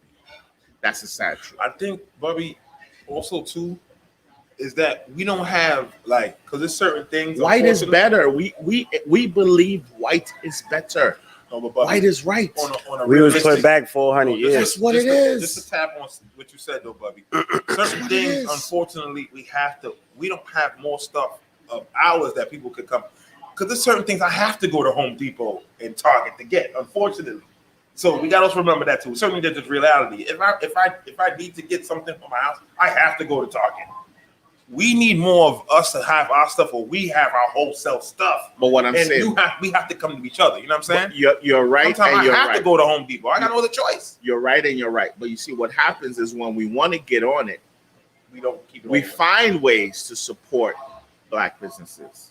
We'll go out of our way to go and support, that jewelry, that's Black, that salon. You go buy a massage from a spa that's Black owned. You go to a restaurant and buy a gift card to make sure that when we want to, we do it. But yes, we don't have enough businesses.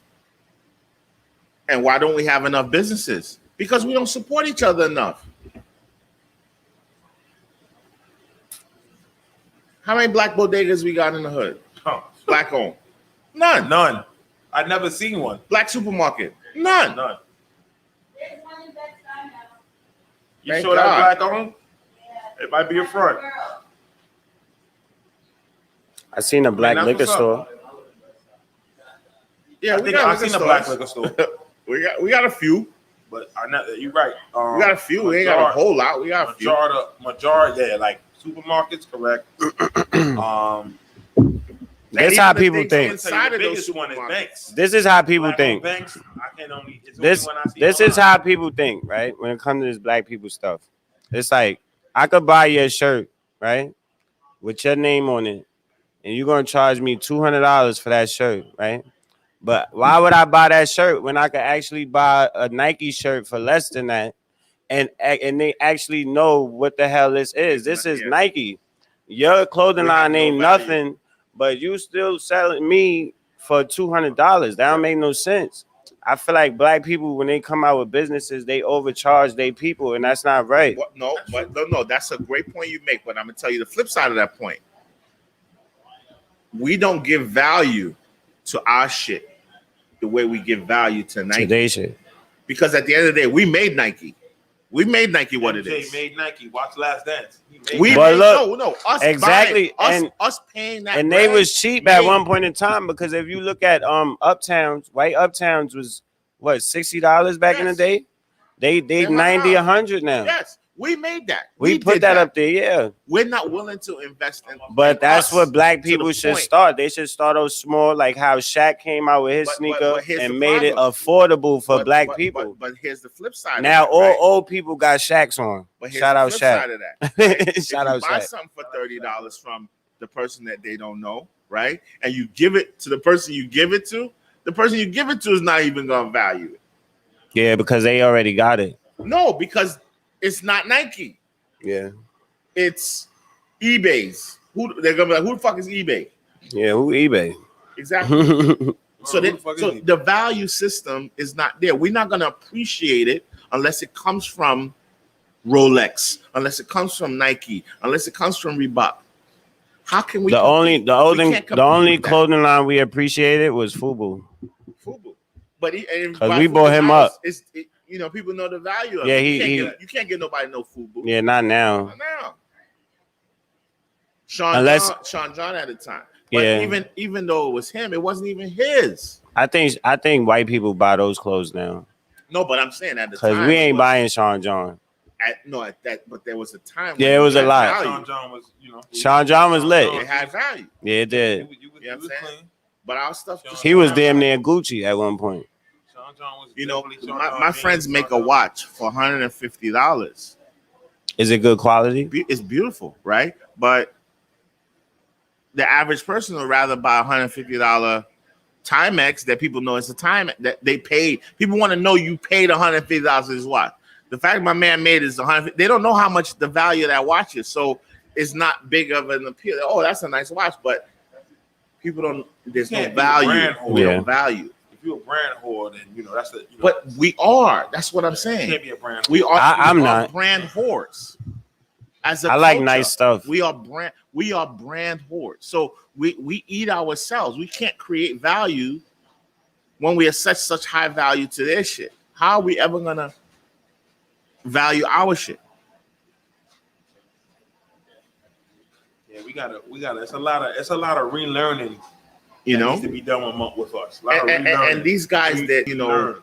these what do you call it, brand ambassadors and all these things, they don't talk about the small black business owners that they support. They blog about Gucci, Prada, and all that other shit. Mhm.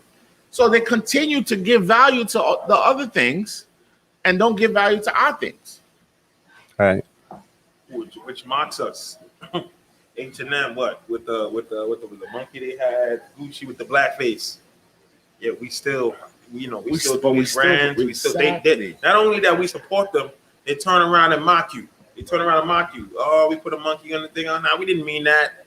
We know you still gonna go and buy. We still will know you. Because H&M is affordable. I get a lot of clothes from H&M. Too. Like my sweaters be like $12 to $15. I can't beat that. I'm buying me a $15 sweater. If it look nice, this sweater right here was $15. Like H&M. Yeah, I can't lie. It is affordable. So It's that's very what affordable. We do, and as us to make stuff for us, we do need to make things affordable. I think we could agree on that. Affordability is very important. But guys, Because not everybody can afford a it's $400 sweater. impossible. It's impossible because They still we don't gonna go own out the and buy the factories. expensive We stuff. don't own the factories. The small black business owner is literally a subcontract. He's buying it from somebody else.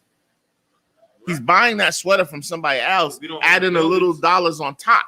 We don't He's own not the making building. it. He's not manufacturing. The money is in manufacturing. We don't own any plants.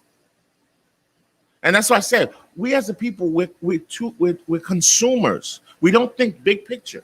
We don't think, let's open this gigantic textile plant where we can make our own suits, make our own shirts, make our own sweaters. No, we leave it to China.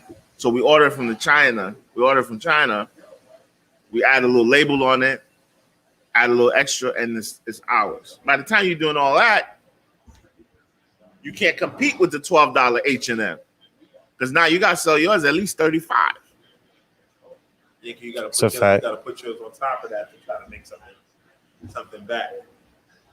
That's what I said. We are literally nowhere. We Nowhere. going so it's like it's a lose-lose anywhere we go. We're lost. We just lost. We lost. At 46, I realized next lifetime. This I give this up. life wasn't designed wrap. for us. It wasn't Obviously, designed not for us. himself. Huh? I'm still grinding. He speaking for It's a himself. wrap. It's a wrap. We got no shot. We gotta do it on. If we can't do it, maybe in the bigger scale, you do it for your own personal life. Yeah, that's a No, fact. you. That's what I I think try we to all have to at incorporate. this point just find happiness in your own because But we can't give up on the next generation. But look. Let me tell you. You can't give up on them. Right, I'll tell you. Despite all that we going through, God knows what I've been going this month. What I've gone through, right? We had a man sneaking through the back gate into the walk-in to steal 4 beers. 4 beers. Not even And a, luckily, not even a someone case. just went out back there and saw him, and he pulls out a scissors and runs to the gate and crawls out the. For 4 beers. And they said it was my friend. Yo, Marquise and D, we need you back over here. We got beer thieves. We need somebody to secure the beers. We got beer thieves.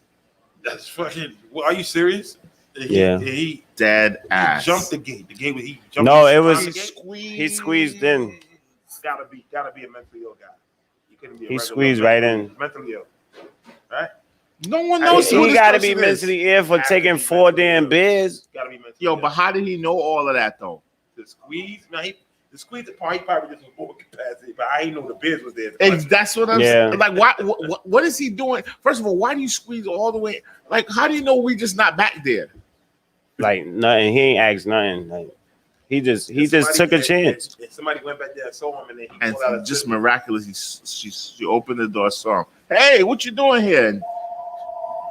And then You ran out and then right out the front. no, not the you ran Ran back to the back and to the gate. squeezed Squeeze right back out with the 4 beers.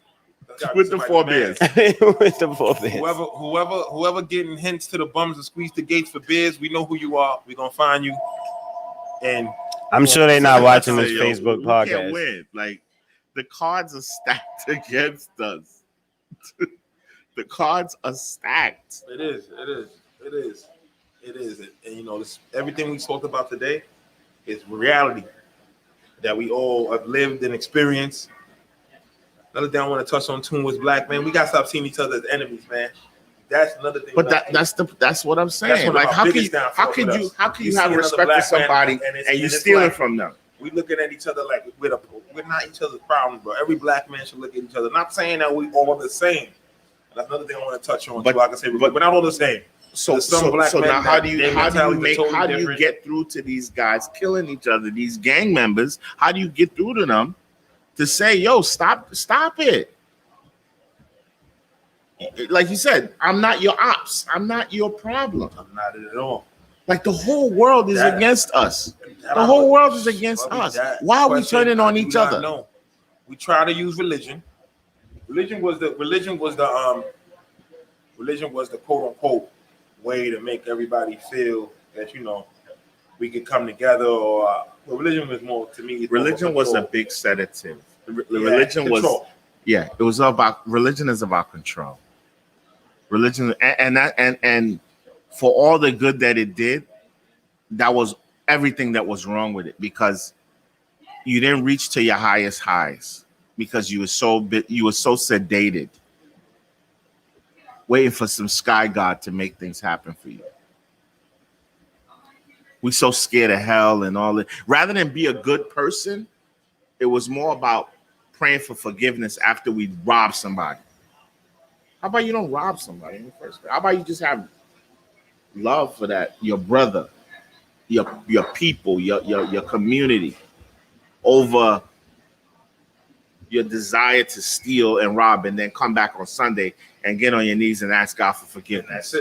That's it. And your sins are washed away with the blood of Jesus. It's a big hypocrisy. It's a tool that's been used to conquer us, our minds, like Bub said. Americans, like, you know, think about it though. The same people that they have, you know, Constantine and these people that were quote unquote Christians, these are the same people that enslaved you. When I learned that, I could never be a Christian again. Yeah, they said the That's Jewish telling people me, made. you're telling me the same person that enslaved me. Yo, What's the name? They said the Jewish people was the ones who gave tell them. me I you could kill didn't you. see I posted. I don't know if you catch everything. I You're a posted. Christian. 3 days ago, I posted a place in West Africa called Fort Jesus. And this is where they held the slaves until they shot them over here. Called Fort Jesus. And that's crazy. I didn't even knew that, but and It's that's on my how, page. That's how brainwashed.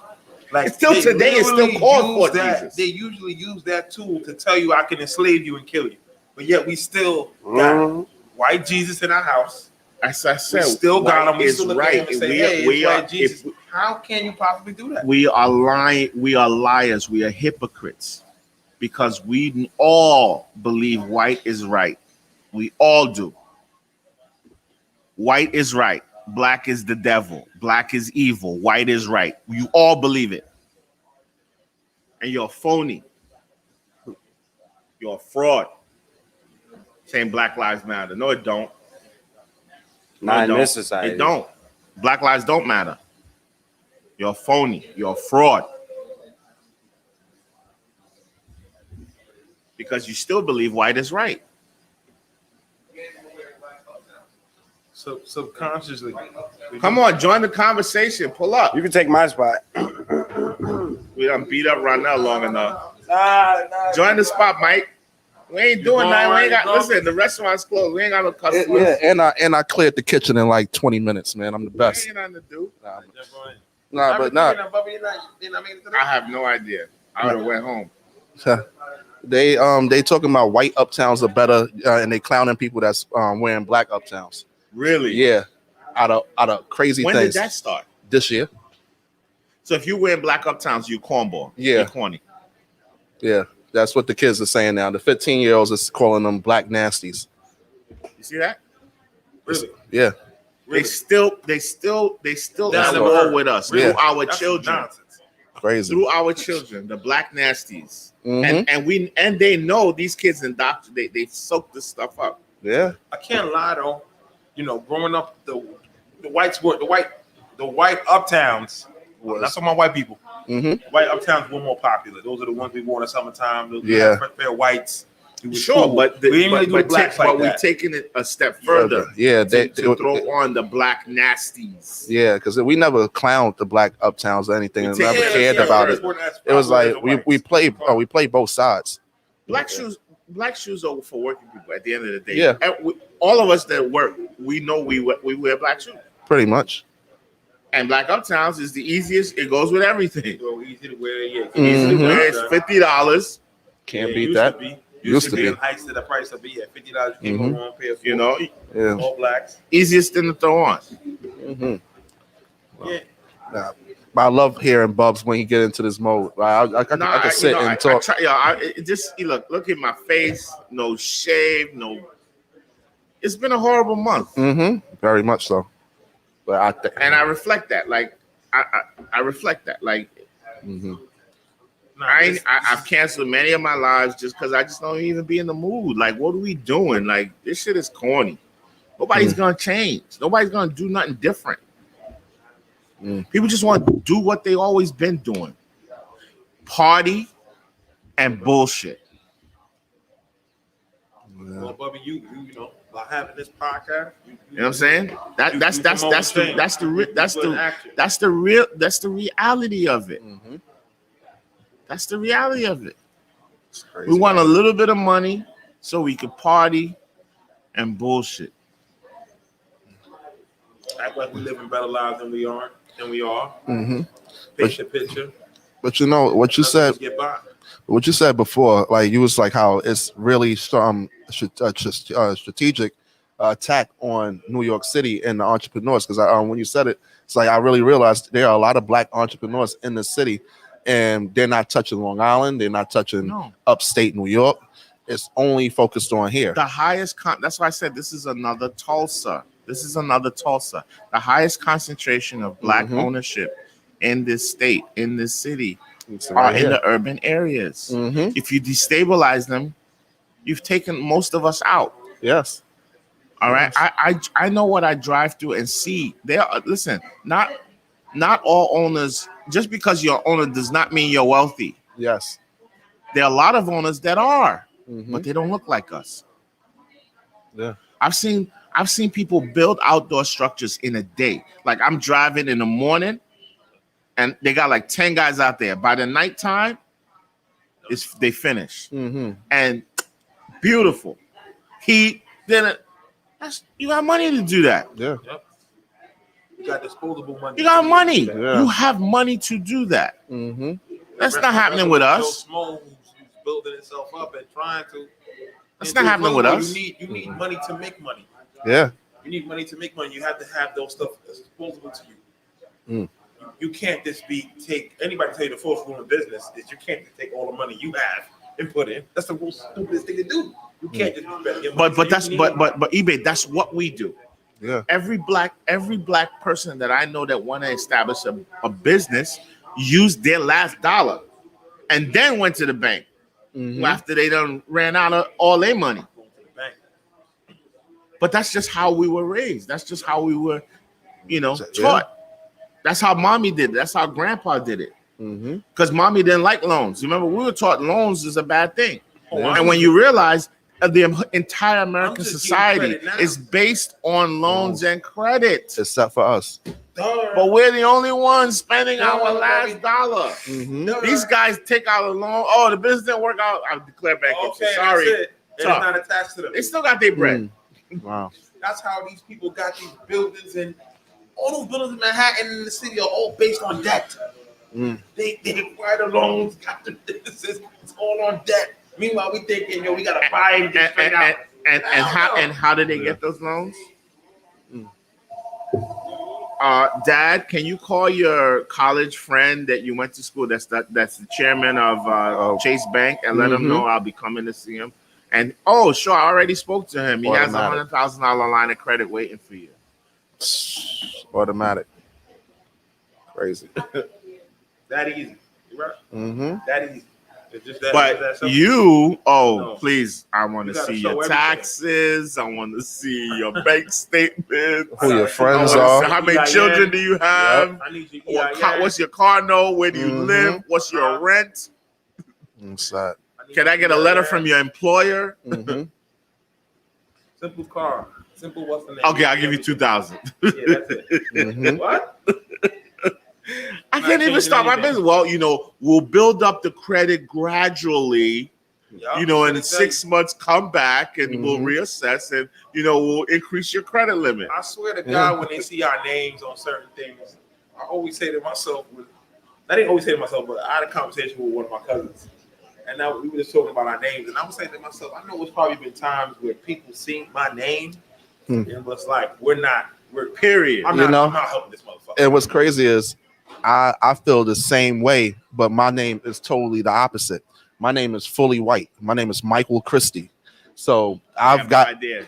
other than this job, I get what you're saying. like every job I've gotten has been in a white neighborhood, And then white, you get there white like, person. And I get- you're not Michael Christie, yeah, but they can't do it, so I just hit it, and I've gotten every job. So it's I feel it is through my name that they actually give me a shot.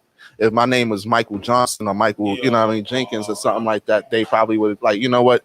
I'm not even going to call you in for the second interview. So it's really serious. and guess what, guys? Who is the largest employer of Black and brown people? Small business owners, right? Yes. I have 25 of y'all Mm-hmm. on my payroll. If I don't exist, that's 25 of y'all that Back into the wilderness. And, who knows how y'all get the next job. See? And that's why Black ownership is so important, because we get to hire you. yes. We get to hire our people. You don't have to shoot through hoops. You don't have to be afraid. If you deserve a job, you're gonna get it. So guess what? Destabilize that. That's like I said. This is steps. Yeah. Let's take away that. They took away the Black family. Now take away away the Black that. jobs. Let's take away their jobs. Let's get them back on welfare. Let's get them back celebrating stimulus checks. Shout out to Bubby. Yes. Who gave me an opportunity when I needed one many moons ago. Man, look. And look where it's at me now. We still close to this day. Yeah. When I needed a job, that's the man that gave me a job. That's how I first started out with him. And look at the friendship and bond we created over Yeah, the look, years. 15 years ago, he was the first person to ever let me do a party in a club. Like I was a young Black entrepreneur, owned my own entertainment company since I was 18. Decided, you know what, these people are not going to give me a chance to come in and do shows with them. Let me do my own shows. Go to a club, meet Radio Raheem. Shout out to him, and he introduced me to Bubs, and Bubs was the first person that ever let me do consistent shows in his club. And I made sure that I respected the establishment and went upon. And it was then hip hop. It was and it our was hip- culture. yeah. And then went on to do different. And with the experience I got from that, I was able to go to the city and use that and get clubs out there just by dealing with Bubs and being professional with him.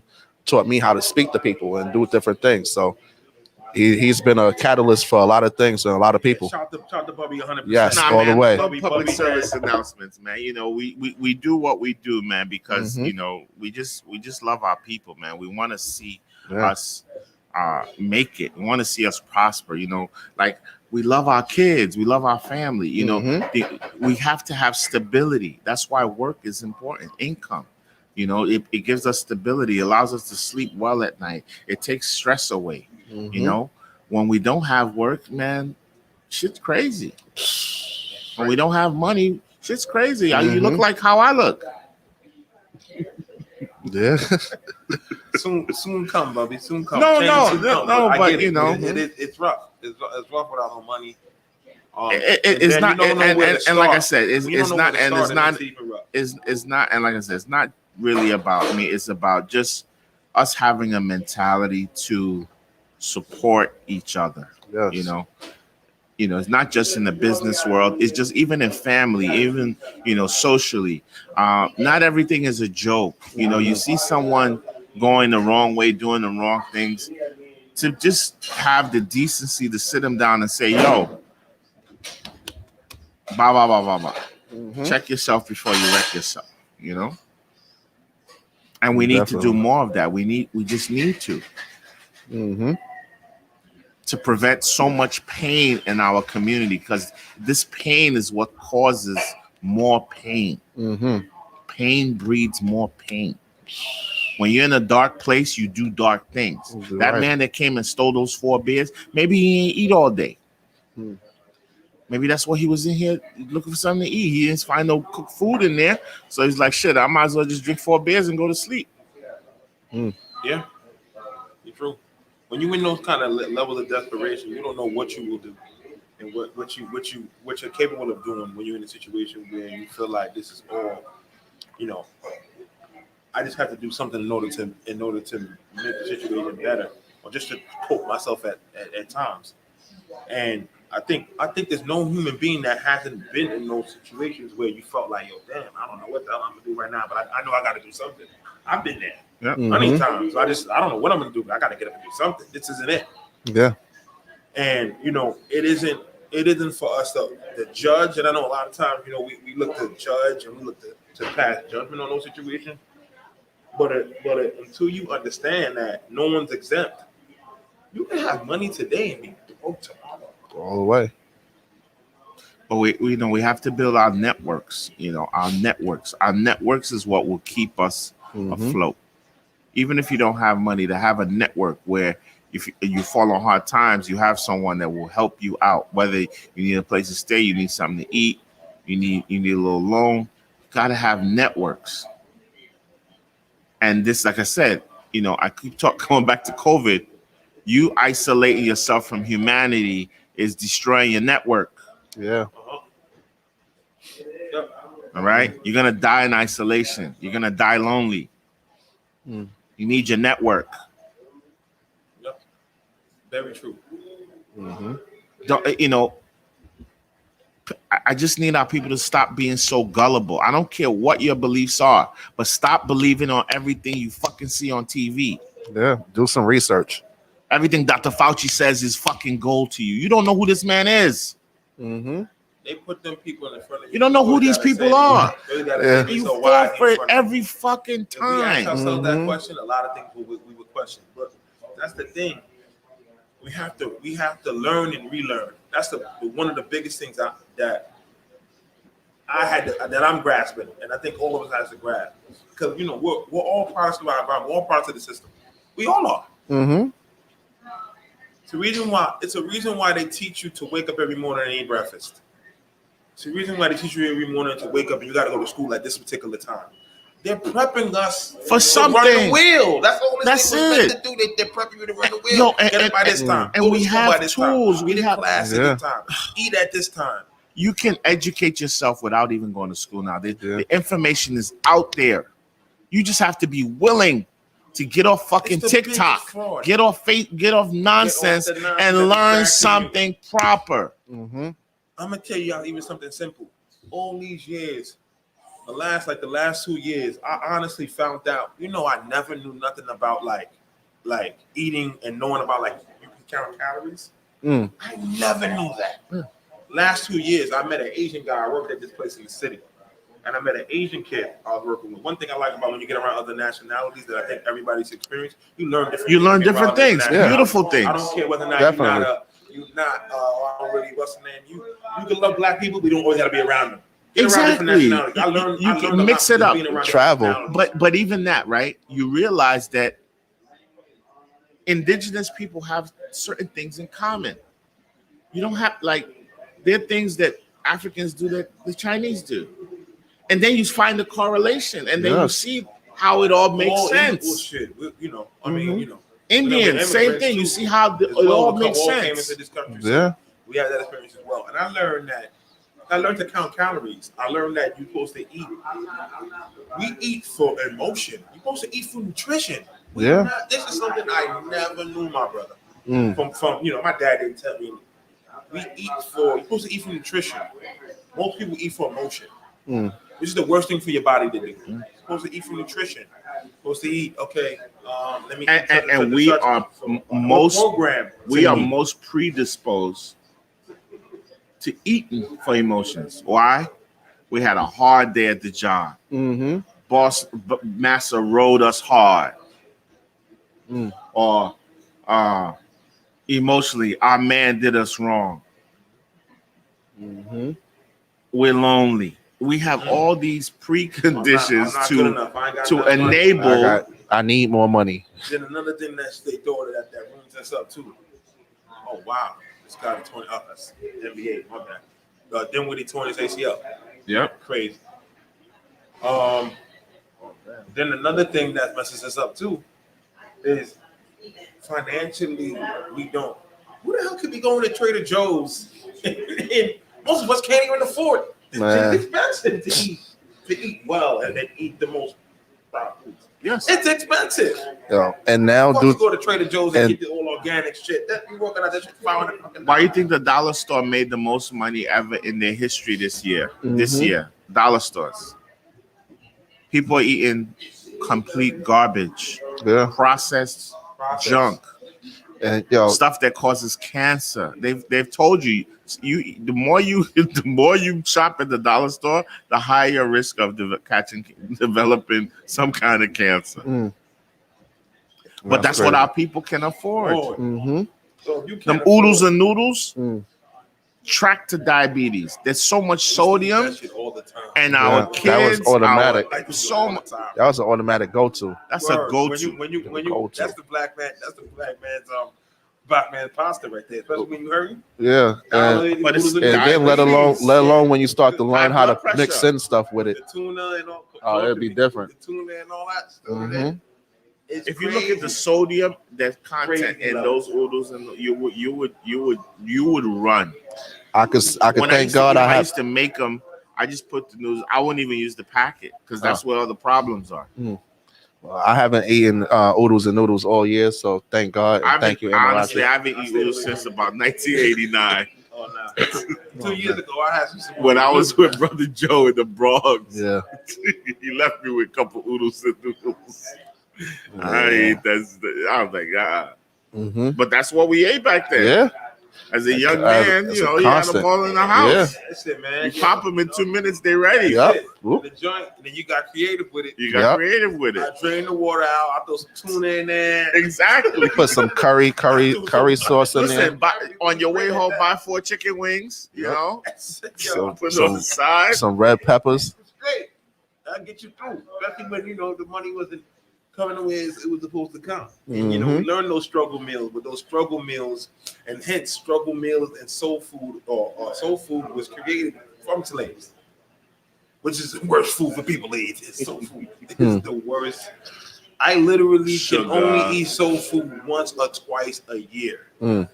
If I eat it any more than that, it literally like soul food. Literally, after I eat it, I literally gotta fall asleep. Baked pudding, that's flour, like you literally eat fucking dough. My grandmother was from North Carolina. I go to bed. I'm like, I can't say wait, I gotta go to sleep. It's so strong. It's so fattening. It's so fried. You see mama, fried. You see mama Joseph, mama Josephine, her leg cut off, amputee. Oh man. Mama Joseph got one leg. Mama Josephine got one leg. And she's still on that line, waiting. That showed you how conditioned it. I should be good, man. We need healing. Them collard greens with turkey in it. Oh, turkey neck bones. Oh man. But I'm telling you, but it be the gravy once again. Gravy, they put flour in the gravy, bro. Flour in the gravy. Yep. But that gravy be hitting. Put it all over your turkey. It's that, and even with Africans. God rest my father. He couldn't. My dad was diabetic, high blood pressure. That man, all he knew was fufu. He couldn't. No, the we doctors can't- told him, listen, you can't we eat this cannot. shit no we, more. we will Wow. not You survive cannot without eat it no pounded more. yam My and pops also died fufu. rested. And We that's my- cannot that's my- survive that's my without it. man. Oh, man. To the eBay, tribe. there's He's a a gangster. there's a different But comfort he factor. couldn't. My dad would rather eat fufu and once Every- and die. Why not? Why not? Listen, Mm. there's a different level of satisfaction Mm. when you eat that with your hand, that pounded yam, that eba, that it's still my favorite. All my kids, that's still their favorite food. Hands down. Like if what y'all want, if you say that's what they want. It's just something about how we go, but it can be incredibly dangerous. Mm. A lot of calories, a lot of oil, a lot of meat. I mean, it has vegetables, but it's a lot. It's a high calorie content food. You know, that's the If you don't eat it the right way, there are ways to eat it. You know, we started coming up with doing wheat flour Mhm. and doing just vegetables instead of the agusi and all. You know, there are ways to make it, but Mhm. the comfort level, man, you eat one of those, you good. I haven't tried that yet. I You have good, to. man. I haven't tried it yet. Eventually. I'll Take get your it. time. Take your time. You know, there's some way you got swallow. You can't really chew it. You know, it's hard to teach that. It's hard to Okay. teach pounding yam. Mm-hmm. It's a hard food to teach. You could just gotta be born to it. And I'm just lucky. My wife from day one, she gravitated to it. Mm-hmm. I just been lucky, man. I you know, that's another thing. I just want to say I'm lucky. Mm-hmm. I am Thank God. extremely lucky. I lucked out on a lot of things. Mm-hmm. Probably the biggest one's my wife. Shout out to To Max. find a woman out there, never been to Africa, and that likes pounded yam, that loves it, that Yeah. can eat it like nobody's business. Mhm. Where do you find that at? Trying to eat. That learned how to make it, you know, that can Hey, that alone, man. You know what I'm saying? gotta love that. I want to say that you lucked up on getting a Trini woman. So you know what I mean. You know, Trinidad makes the best people. It is right. It is. It is. I ain't gonna front. Pretty women are beasts. Yeah, Very dangerous. very much but so. they're beasts. I was scared of my. Because I was like, you know, many times I said, yo, you sure you from over there? Because you know, Mm-hmm. you don't act like them all the time. Yeah, my grandmother was no joke. Yeah, Yeah. they're beautiful people. They, Yes, you know they are. what? They just love fun. They love a good time. Mm-hmm. They love their music. They love their culture. They Mhm. love their food. Yeah, we and they love invented a good soca. time. They just get carried away with it a little bit too much. Yeah, it's a lot of cockiness. No, a lot of cheating. A lot of, Oh, that part. lot of mixing. A lot of too much mixy. Hey. Random ass people whining on your wife. Nah, they don't care. Nah, I'm Oh yeah, with that. Carnival is Nah, totally different. Yeah. I'm not with They that. don't care. You Nah, like, you just do nah, I'm not with that at all. At all. Calm down. Yeah, and you could be standing right there with her. Yeah, right here. That's how they You get the front, I get the back. Yeah. Nobody. That's my wife you're talking about. That sounds like me when I was 16 in Eastern Parkway. That's how I would be. Just Yeah. we share. You get the front, I get the back. Yeah. It don't matter. You know what I mean? As long as everybody that's what I dancing. said. Yeah, I got lucky, man. Yes. You know, I think she had retired when she met me, Mhm. so I don't go digging. Yeah. You know. But yeah, man, this was a great show. Glad to have you guys here. Mhm. My regular cast abandoned me tonight. Yeah. Because I guess last week I couldn't do it, so I guess they're teaching me a lesson. Shout out to PA. Shout out to P and Diddy. A, man. Yeah, I thought yeah. they was gonna be here. That's Happy why I came, birthday! man. Happy I'm belated feeling birthday, that. P. Belated birthday. Yeah, happy belated birthday, P, for sure. Um, If it wasn't COVID season, P parties. Oh my! If you ain't Yeah. ever been to a P party, woo! Yeah, I've strolled into some P. at the old Shout out to Emirachi. P. P is a one of a kind dude. Shout out man. to P He's- because I he's- scored about 3 out of 4 at your party, bro. Everybody loves that Word. guy. Everybody Mhm. loves that guy. He's a cool. Yo, he's a it's funny cool you dude, said man. that. I said, I told P on back when he first started. I mean, when I was started working here and I saw him again, I was like, you know, it's because of y'all that I learned how to talk to older women. Because I was 23. I used to come in the Emirachi strolling and I see what's going on and I just added in. Shout out to P. Shout out to P. Shout out to P parties. Forget about it. If it Yeah. wasn't COVID season, Shoot, we might do something outside for Pete this year. We might look at the heated tent. We got one outside. The Pete parties are something. Well, he else. just had it. He just had it 2 days ago. He had something. No, not in New York. They went out of town. Oh, they went out of Yeah, town. they went out of town. They had a good time. Okay. They Probably still the gang. hungover. Yeah, probably the gang. We probably smoke Ty. Yeah, the all gang. the, exactly. They got their crew. Exactly. I know their crew. Exactly. Smoke Ty, 8. That was Yeah. an I'm an old timer. I don't get invited to these things. I Oh, guess. yeah, I'll tell you, they know you're married, man. Yeah. No problem. I'm an old fogey. They need somebody that ain't gonna go report nothing. Yeah. So yeah, but shout out to those fellas, man. Mhm. I worked alongside those dudes. Amarachi family is always strong, man. We All got a lot of day. days together. There you go. He's so silly. All right, y'all. Signing out. About to go watch these games. NBA's here, Mhm. and football season. The end of How did the Brooklyn fantastic lose yesterday? season. I got all these topics. I got all Kevin these Durant topics got lined up. Look at all, man. It was a great show, man. I got all That these, was crazy. all these topics. You know, we might have to do. We might have to do a little 10 more extra minutes. I got great. We might have to, man. Listen, You on that? listen. I We got to give a little Text me, sport. I'm So supposed to be back at the house an hour ago. look, Dwayne Haskins, right? He gets cut today. That's wrong. Dwayne Haskins. Yes. Yeah, he was Oh, That's wrong. the Redskins 15th quarterback. 15th They pick. They Yeah, cut him today. yeah, all the way. Cause he black. He's black. Nobody cuts a A first first round round. pick. He was a He started the game yesterday.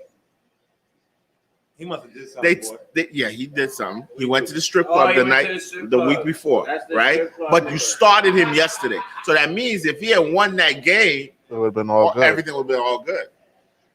But He of should've course he won his struggled. ass. He struggled. He had a bad game. They put in another kid. The other kid did really good. And they cut him today. Like, you couldn't even wait one more game. You couldn't wait till the end of the See season. what my Nope. man Harden did. You ain't cutting him. Not at all. Harden, Not at all. Harden went out, posted it, told y'all I'm out. It's They try to put him on just- protocol, and and he's you like, see, y'all that's do whatever what, y'all and want that's to do. what Y'all ain't gonna happens. cut It's me. disrespectful when they treat us like this. When they got no use for us, they Uh-huh. always Get rid of let you. us know. Mm-hmm. They always let us know, like, fuck you. Yeah. That's crazy. Exactly. Yeah, you ain't get running the how you floor, get that's it. how you get cut from a team with no name. And that team is trash. What It's not team like was it's it? even The Washington, Redskins. the Redskins. What there was the Redskins, but yeah. Well, at least it wasn't the Cowboys. Hold on. Yeah, nobody likes the Cowboys. I only play with them in That's Madden. unfortunate they cut him, man. That's crazy. Yeah, and there wasn't no pre-warning. There wasn't no. They, bro, like I said, if they cut him, like they could have just ended the season. Mm-hmm. Tell him, listen, bro, Had a it's not. We're going in conversation with another him or direction. something. You know what I'm saying? Like, because this affects future employment. Yes. Because like him going to another team, everybody, why did they cut you? Why they couldn't even just wait? Like, Yeah. were you that toxic Mm-hmm. that they couldn't wait to the end of this one more game to just say, yo, we're done. Yeah. Go find your own team. We're gonna make a public statement and humiliate you. That's And I'll be the first one to say I got it wrong. I thought Haskins was gonna be a good quarterback. I wanted him to be a giant. yeah. I cursed out a lot of people on Twitter that were okay with Danny Dimes over Haskins. I cursed out a lot of people. I was wrong. Danny Dimes not that much better, but he is better than Haskins. Yeah. You know, but you shouldn't disrespect a man like that. First year, this is the second year. This is their second or third year. I can't even remember. Second, maybe the second. No, this is the second. Dating the second year, right? I mean, come on, No, this is their third. come on, man. I don't even know. This is their third. I don't think so. Eli retired. I This is don't. their I don't. second, I think. COVID's This is their second. COVID made it feel like it's 5 years. Make it all blurry. Listen, man. Yeah. But listen, Nets. How do you think Nets recover without Dinwiddie? That's a blow. That's a blow. Partial torn ACL. That might be season. I don't know if that's season or whatever. That's a big blow. No, he's done for the year. Mhm. For the year. He's done The for the Nets are good. They're good. I mean, Dinwiddie's a good. What's like? Damn, the season just started. He was. They don't have anyone else like him on the team. He's a good like throw in. He can play with the starters. He can play. He's with a the real point backup. guard. He's a good. Yeah, they said that he was the one. He was the only real point guard that they Irving had. is not a real point guard. Mm-hmm. There's no one really, because now you're gonna fill the spot with a two guard. So I mean, it's okay because they still have Durant. Durant's a Mhm. great ball handler. He can still bring the ball up. Yeah, But they got You might- they handlers, needed but they- Dinwiddie as that point guard. They need Yeah. a playmaker, and they need a guy that can, like you said, distribute, make sure he's getting. And take the pressure. Running Take the that pressure. offense. Yeah, So take the When Kyrie pressure off. goes- when Kyrie yeah. wants to go off and score 40 and 50, and you don't want to run, just want to shoot. You need that point guard. You know, And take the pressure off of Durant absolutely. because you don't want him too much. But they'll figure it out. I don't know who's out there free agency they can probably pick up. But They got a I'm trying to think who's stacked out team. there. I wouldn't even worry about picking up anybody. Their I mean, team you is got that stacked. sliders Mhm. out for the year. You can try to get somebody in there, but I mean, like you said, it all depends if it makes sense. And they said they're good. My biggest thing is definitely they don't need Harden. I was against that, and I'm a big. Well, you anybody knows definitely I'm a can't big get Harden fan. now because Dinwiddie would have had to been part of the package. Yeah, You Harden does not. If you watch how they playing now, You'd have to give us Karis LeVert. You had to give us Dinwiddie. To get Harden, you gotta get all those Mhm. guys would have been Package gone. it You was- can't they do would have that. been going. You can't do What that. about what do y'all think about the Knicks? Who? who? Nah, let me not do Bubby like that. Even though, listen, Who- y'all, I nah, gotta come watch on. out. I had to call Bubby out the other day. He thought he was You, slick. He put eBay, you call me out every day. Don't talk about you ever call me out. You call me out every day. Bubby tried to switch his jersey on Facebook the other day. I wear all kinds of jerseys. I support all kinds he's a of big. teams. Everybody who knows Bubby knows he's a big time Knicks fan. I used to be. See, Oh, this the problem. This the problem. You know, this is the I'm, problem. I'm the one. Listen, I'm the one who With brought young him back people to the that Giants. Know me. Listen, Mike is the He same gave way. he gave This he is gave the up on the problem. Giants. This is the problem with y'all people I that seen know him me a long drifting. time. I Right? seen him drifting the other day. I used to be a crazy avid fan of certain teams. Yeah. Then I went through my phase where I didn't support any team anymore. Mm-hmm. I'm like So that too. so now I support players. I'm like that too. Harden's my favorite player.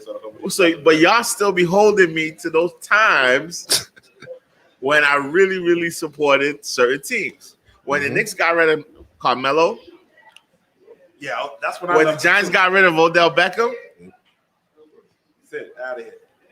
But That's when I. That's you know, when I, that's time when I goes stopped. on. That's you know when what I mean? stopped with That's when I stopped with New York around that same time. Mm. That whole Phil Jackson era. Phil Jackson, man. He destroyed. yeah, he destroyed I the don't know Knicks what the hell franchise I don't know what he was because a thinking. lot of Knicks fans Disrespectful. converted to Brooklyn from that Yeah. point. He disrespected the Knicks after that, man. I don't know why he did that. How he did it, and those draft picks, Ntilikina, who's yet to. Ntilikina, He had who's a yet good to- game who's yesterday, yet- Yeah, I already had a good game yesterday. Yeah, good game. I don't like how many Hmm. years. But he's not what No, he's not. he does not he- nothing yeah. compared to what they He's were not saying. gonna. He's not Tony The one Kukoc. pick he made was Porzingis, but and then we had to get rid of Porzingis eventually because Porzingis realized the franchise was trash. Get me the hell out of here. No, Porzingis, right? This is what happened at the end of the day. This was Carmelo Anthony's team. The Knicks lucked out and drafted because we were having problems with Amari Stoudemire. mm-hmm. They drafted another big to complement Carmelo. Porzingis ended up being better than everyone thought he was, Mhm. and all the white people in America in New York went crazy.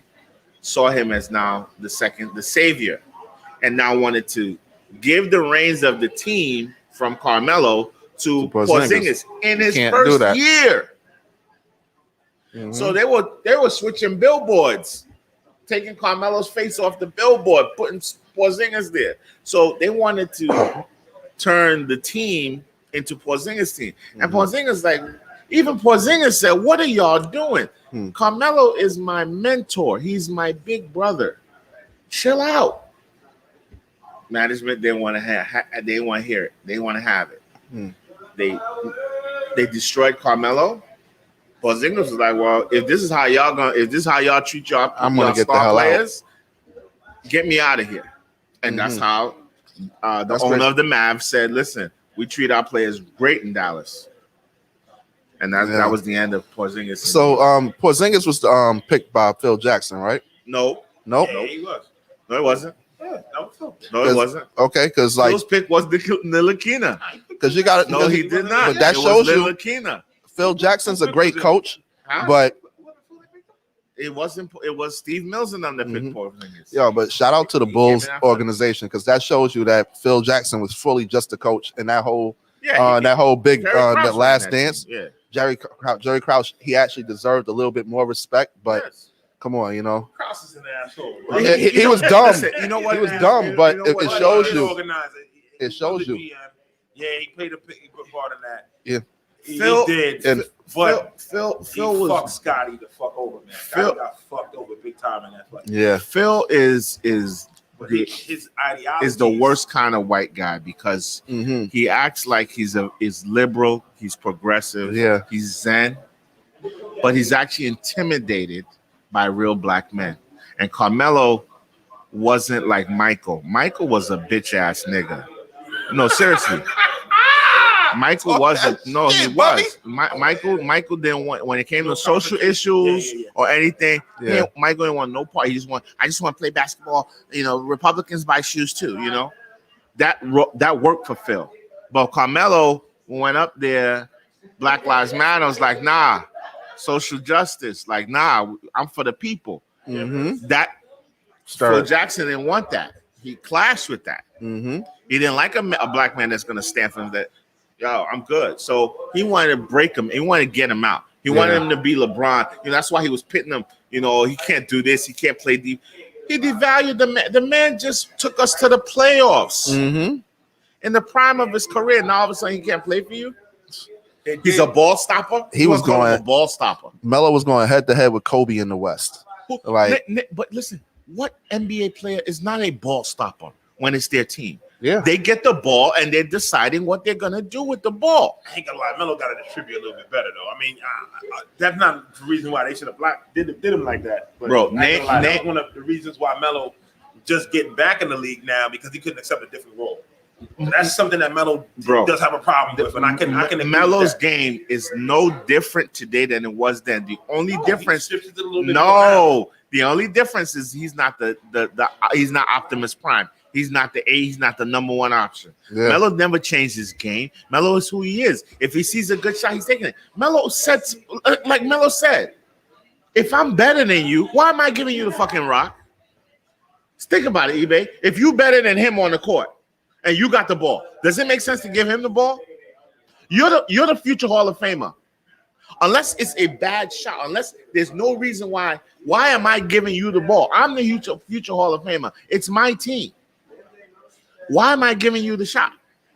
Gotta give it up sometime though, man. You know, even He MJ did had- give it up, but what but I'm I saying get is they wanted him to they wanted to be the LeBron James. He's not LeBron James. That's not that's he had to change it to win. no, he didn't. No. Not MJ every didn't realize bro. he had to change. There MJ is was the same way. no, Greatest no. That's MJ how never. MJ won. No, he did. He So gave MJ up the win, last realized shot. No. Bro, Yo, your boy he gave up the last. MJ was a shot. different beast. MJ He's did a this thing and difference. Put up his numbers, but he realized he had to start deferring to his teammates in order to win. eBay. MJ gave up the last shot. That's not the only shot. Come on. What are you Pretty much talking half the about? time. Half the time it was Too, man. No. only if you got triple. If you got triple team. Bro, you realize MJ played with Kukoc and Pippen. They were both point forwards. He had 2 point forwards and a point guard. Yeah. Those were the guys running the offense. When MJ got the ball died in MJ's hands. He's either driving it to the hole, he's taking a jump shot. Mm-hmm. And at the end of the game, because they were triple teaming him, is why he passed it. They were triple teaming him. Mm-hmm. But he wasn't like, oh, I'm gonna start becoming this. He would have had more assists. He didn't Only have more LeBron assists James like that. Is the only guy that does what he does. Melo, and you can't fault Melo for not being LeBron James. That's not what he ever did. He never came into the league averaging 8 assists. I'll take Melo over LeBron anyway. I'm sorry. I like a killer. I don't like LeBron. They play different games. That's- But you see, That's a whole nother because It's a whole nother subject. I'm a former Laker fan, bro. I stopped being a Laker fan because of LeBron. I can't support it. I can't support The LeBron. problem with Melo's career is that LeBron always had his team. It wasn't just LeBron on the team. LeBron had Shaq. He had all kinds of motherfuckers. He had Kawhi. LeBron. He would've had got- Kyrie. He had Kevin Love. He would've got He Kawhi. had Chris Bosh. He had Dwayne Wade. Hold on. Anybody When did Melo ever have that Shaq team? wanted, he got. Hold on. When did Anybody Melo that- have that? Anybody that LeBron got, he got. Wanted, he got. LeBron suffer. Let's not act like LeBron didn't go through the Cleveland years in the What beginning. where he I'm had to saying get is his at weight the up, high and when he the battled Knicks to get his when weight the up. Knicks win the playoffs, right? Who went to war? Who was Carmelo battling LeBron against? But that's okay. That's Carmelo that's had- also, that's GM. You right? But I don't think Jason Melo, Kidd I don't think Melo came going up against Kyrie I don't think Melo- Irving. I don't, once again, we're all speculating. None of us know Melo personally. I don't strike Melo as a dude coming in. Hey, I need you to get me these pieces. This piece is to win. You're right. He's not that kind of dude. That dude. I'm just gonna get my points. And But score, that and I doesn't don't mean care to that win. that doesn't mean the Let's team call that Melo doesn't mean wins. that doesn't That's mean the Melo. GM should not. They paired him True. with Jared Jeffries, man, or Jared Chris Jeffries is Novak. Come That's on, a what fuck. is that? Mm. I got him for low. Prigioni, I Prigioni, got him for the low. Tony You gotta Calderon, put that pressure though. Calderon. LeBron, and listen, guys, they're two different guys, both great in that aspect. But the reason why LeBron has been successful and Melo has not been successful is two things: discipline and character. Listen, hear me out. I'm listening. LeBron puts $1 million into his fitness, into his a year. High character, high what's the name? I put it on myself. I'm the man. I'm leading the example. I'm setting the discipline. Melo, on the other hand, I'm good already. I know I'm good. I can score. I could come to team meet. I could come back to training camp 20 pounds overweight. I could come and be lazy. I can come and not push others. No, don't. That's You're why- taking it that- too no, far. No, I'm You're giving taking Melo it too that. No, far. I'm not. No, I'm not. You're taking no, it I'm way not, too Bubby. far. Stop But- me when I'm wrong. You're taking it. Melo I'm is stopping. not That's why I a said you're disciplined taking it dude. too far. No, Melo But I wanna- is not. I wanna No, take he it- Just got disciplined. No. Besides Yeah, that, Melo is I wanna just take it- I big wanna enough take it for back, though. everybody not to score. Nah. Bubs, I want to take it Go back ahead, though. go ahead, Mike. Go ahead, Mike. He's not gonna do, bro. Go ahead, I Mike. want to take it back though. It's like Melo had like LeBron was able, like how you said, he was able to go and say, "I want this, this, and this" in Cleveland. And even though there was a racist organization, they didn't really show it like that until he left. Everybody knows the Knicks is racist, Okay. and Melo can't do it. MJ, I'm sorry. No, she's getting food right there. Oh, she's picking the food? Oh, okay. Yeah, but literally, the Knicks. MJ. I think she got it. Yeah, she's getting. Yeah, She got her? yeah, she's coming. She's getting some takeout. So- So yeah, the Knicks is racist. You think Melo could go to James Dolan and say, "I want this, this, and this," and get what he wants? All right, let me put my 2 cents on this. Okay. Everything you said about LeBron, facts, correct, Mhm. right? Look at Melo. Baltimore kid, Brooklyn kid, right? Listen to it, right? Won his college championship at Syracuse, right? Came number 2, playing with Allen Iverson. Same kind of guy, street kid, street mentality, right? Came from nothing. These guys just wanted to be great, right? They just wanted to be great. LeBron came to be the king. LeBron came in to be Jordan. He came to be the president of the NBA. Carmelo didn't come to be that. Carmelo just came to be Carmelo, right? So at their prime, they had 2 different focuses. Yes, LeBron was focused on winning championships, on him dictating to his team, I need to win a champ. Melo didn't dictate to anyone. Melo, once They competed. Iverson got out of his way and retired, it was Melo's team. Melo got what he wanted. He was the guy. He was the guy in Denver. Yeah, he was. He did before Iverson, and Iverson came. Yeah, but then he retired. You know what I'm saying? But it was his team, and then they brought him to New York, and they were supposed to surround. So when he came to New York, Oh, right? snap. Look at this dude. Amari What's up, Diddy? was here, right? And then they brought in Chauncey Billups. But what happened? Chauncey Billups got injured, retired. Mhm. Amari punched the damn fire extinguisher. That was the dumbest move. and they was on their way his to the career. playoffs. So now they bring in Rasheed Wallace and Jason Kidd. That's the best. Knicks is known to bring dudes washed up. Washed. Knicks love that. So Shout out to my man Baron Davis. They brought even Baron. Even Baron. Yeah, he was So dope. this is where They love to do that, and the That's opposite a great happened with former All-Star. LeBron. Yeah. LeBron was able to get stars in their prime to complement on his team. Not to say that Melo's better than LeBron, it's just that Melo never had a fair fight against LeBron because his organization surrounded him with real talent. The Knicks were playing around with Melo. They were playing him. Melo never met. He never missed. had a team Yeah.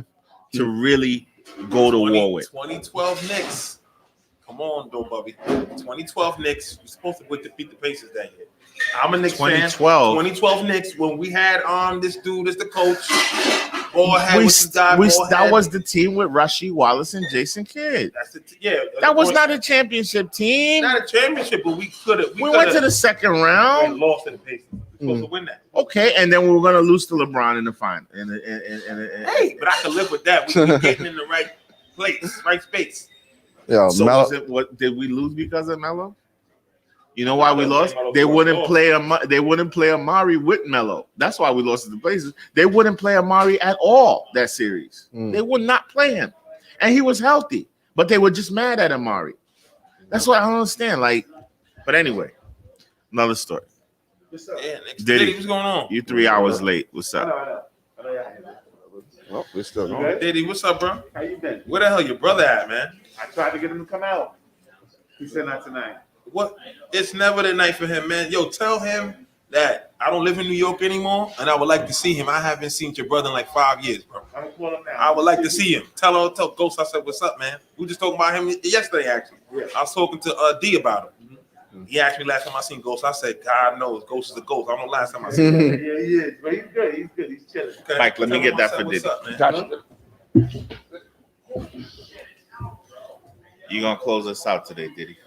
I gotta shoot, man. Homeboy, you come get. I called my cousin. I'm supposed to be at my cousin an hour ago. He texting me crazy right now. Yo, where you get that mask from? It's nice. The mask? Big and tall DXL. My wife.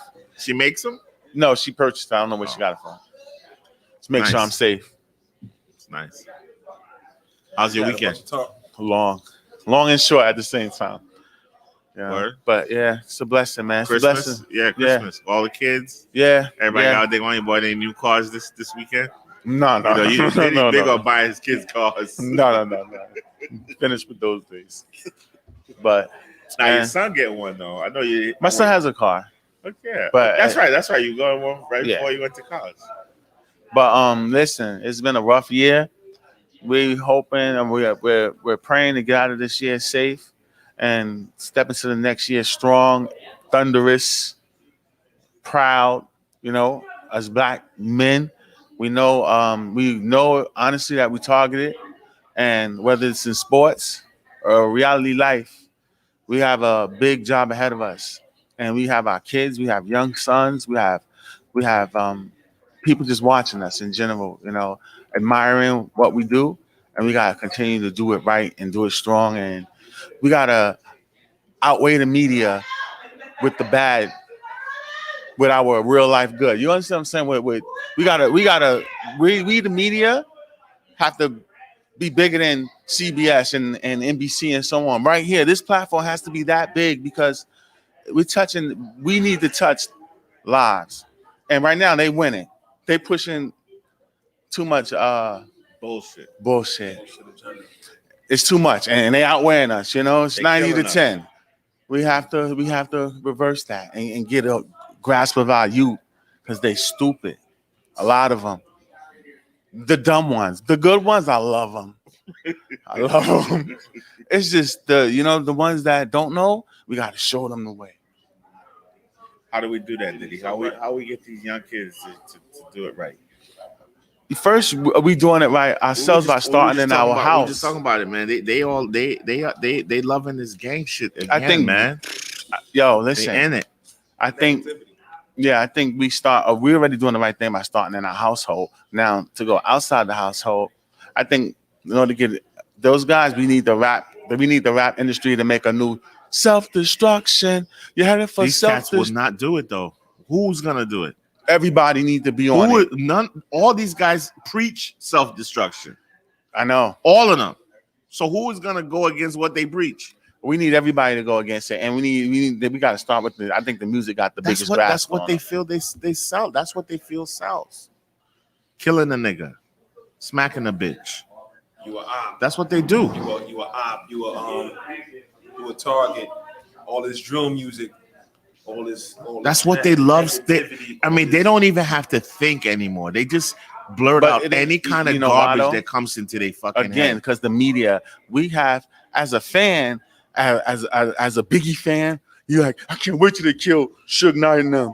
You know what I'm saying? As a Tupac fan, you got to kill Biggie and them, even though everybody was wrong and dumb. As a King Von or Quando Rondo, these young kids out here, they choose and they can't wait for death and they want to retaliate and it's crazy right now. It's crazy right now. That's why I said the music. You got to start in the music and get a grasp of them. I guess the OGs got to do it. We did a terrible job raising our little G's. We got to take the blame, and now we got to do something. We got to come up with something quick because these dudes is out of control. You and know now how, yo, our Diddy, children are their age. You know how many mothers I come in contact to that have a 15-year-old that they cannot control. They don't know what to do with. Either he runs away, he's in a gang, and you know he living with their stepfather, so the father can't really say nothing to him. You know how many times I hear this shit every week? Another 15-year-old that the mom just can't do nothing with her son. Her son's out there wilding. Give me something with I be thinking about that. I see this All the time. Yo, black fathers are important, bro. Like, I look at your son, and I'm so proud of you and him. Like, your son be coming in here working by himself. You know, just like, yo, this is how we were brought up. This is like all we know. You don't see that anymore. These kids work, do something honest If they work. without being pushed, and If they work, it don't happen. My son wakes up in the morning and say, Dad, what's my jobs today? And I'm like, go to the car wash, do bubs. Then I give him his 3-4 jobs. He's done for the day. He's finished. You know, oh but yeah, he you wake have up. your own. Shout out Yeah, to he has his own- Diddy, own business. What is Yeah, it? Pest control, extermination, Pest control, right? JMJ Reliable Pest Control Incorporated. Shout out to Diddy, a brother, black man who has his own business. We don't see enough of that, and we don't promote enough of that. That has his own business. Shout out to Bubby who has his own business. Shout out to me. I have a Shit, you business have too your as own well. business too, I know. I have a real estate business that I'm in, and I'm doing. Coming, it's going well. Shout out to us. That doesn't get promoted. It's not seen. It's not out there. We get taught that we can't do these things. That it's not possible. So shout out to Diddy. Shout out to your son. That's taking the responsibility and being a part of that. And now you grooming him to know that he can work for himself. And that's You very know what? Black Like you fathers said, matter, man. yeah, Black Fathers Matter. Oh man, That's what it is. That's what it is. We need to start that logo. That's what it is. Black Fathers BFM. Matter, yo. Black fathers matter. Like, it's everything. My son, I don't know where he would be if I wasn't in his life. Like, and I know it. I feel it. Like, he wakes up and Because Amaya adores you. no, he wakes up and rushes me like every morning, like excited to see me, even Yeah. though he slept in the next room. Yo, the next Sometimes he slept in the same bed. your son is 9. Exactly. I was about to say the Exactly. same thing. My son is 10, and sometimes he's in my in bed. my bed. Yes. That's the next level for me, guys. Pray for me. That's what I want. Yes. The only thing I have left to do is to have kids. Yeah. And that's my next step. God willing, I'll find a queen out there. But I know I gotta heal me, and I'm accepting that part of Listen, my life. listen. gotta heal me. Don't ever tell yourself, I gotta fix me. I gotta fix me first. Those are all crutches. What are you getting ready for? You ain't when you get married, you ain't gonna be perfect. You ain't built perfect. You don't expect to be perfect in your marriage, Hi. but it's the commitment, it's the building, it's the experience, it's the life, it's what comes out of it. So all these people that, I'm getting myself, that's bullshit. Let me tell you something. When- No magic spirit overcomes you the minute you get married. You're the same ass person you was. Yeah, the it's day all before. work in progress. You get better as you go. You're the same person. This morning, right? I was thinking about so when my son jumped in my bed, he was hugging me, and I didn't bully him like get out of here with that. So weak, like, get out of here. Yeah. He's not a girl. Like I let him. He hugged me up because he's just hugging me, and he got his face turned and he just got his arm on me and he's playing this game with like one hand. I left him. My point is, when you have a child that adores you, that loves you, you know how they feel. It brings me back to when I responded. I said Nate Robinson. I'm when it comes to Nate Robinson, they asked me, "What do you think about the fight?" Oh, I feel bad for his kids. For real. As a little joke at first, but I really do, because he He was the hero. He's their hero, and he still want to be their hero. So now you ask that same question 3-4 weeks later, it feels like he thought about it, I thought about it, and now are you ready to redeem yourself? Because now it's that, like, is he gonna go back in the ring again?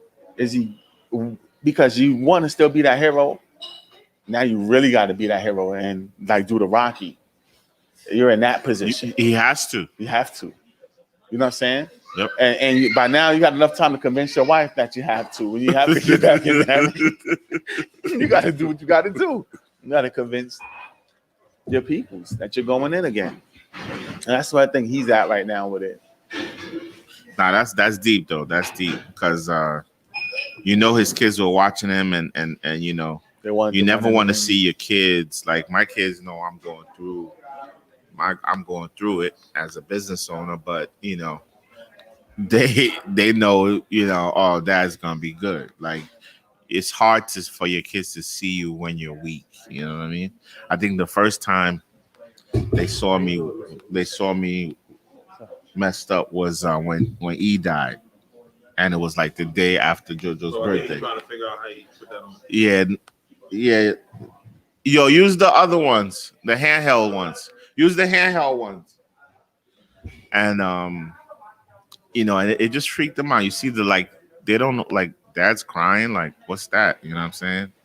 And Like Superman and them, yeah, but your parents are the closest thing you get to God. They got it. Yeah, they Life, because those are the people who created. You know what I'm saying? and it's important that they see that weakness to Amazing, know yeah. that it's okay too. It's okay for them to you fall down, but you get back up. Like, you're not always gonna be good. You know what I'm saying? You're not always gonna have it all. You take the blow, you dust it off, and then you come right back. And that's real life though. Because this thing is full of ups and downs.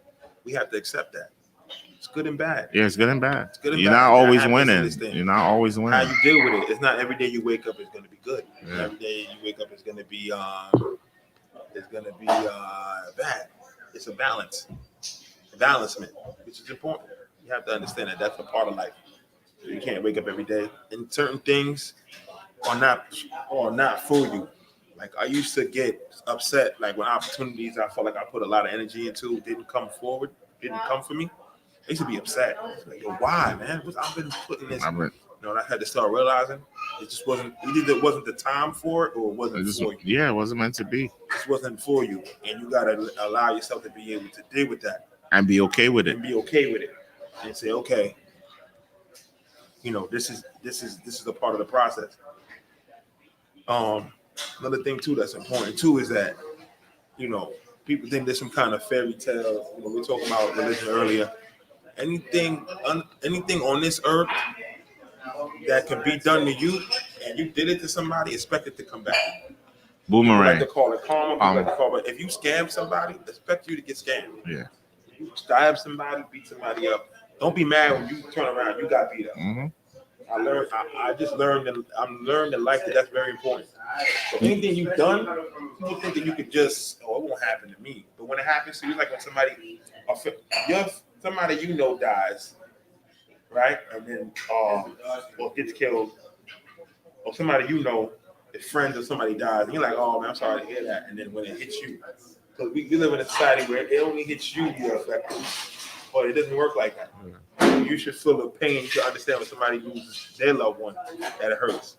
I recently lost my brother, and it was, that reality changed me. I could never be the same. Yeah. Watching him going into the ground, and you realize, you know what?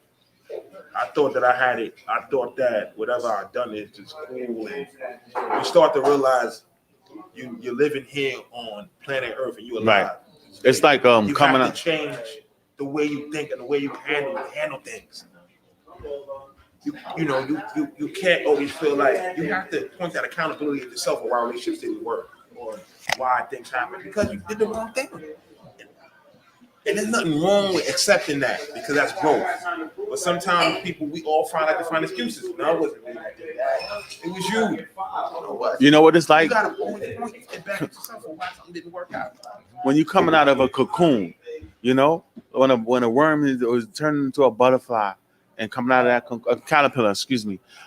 This is like a boy to man. When you become a man, and when you struggling from that stage where you becoming from boy to man, that's that point when you're in that cocoon, you can stay in that a little longer. You don't have a time frame to come out of that cocoon as a man.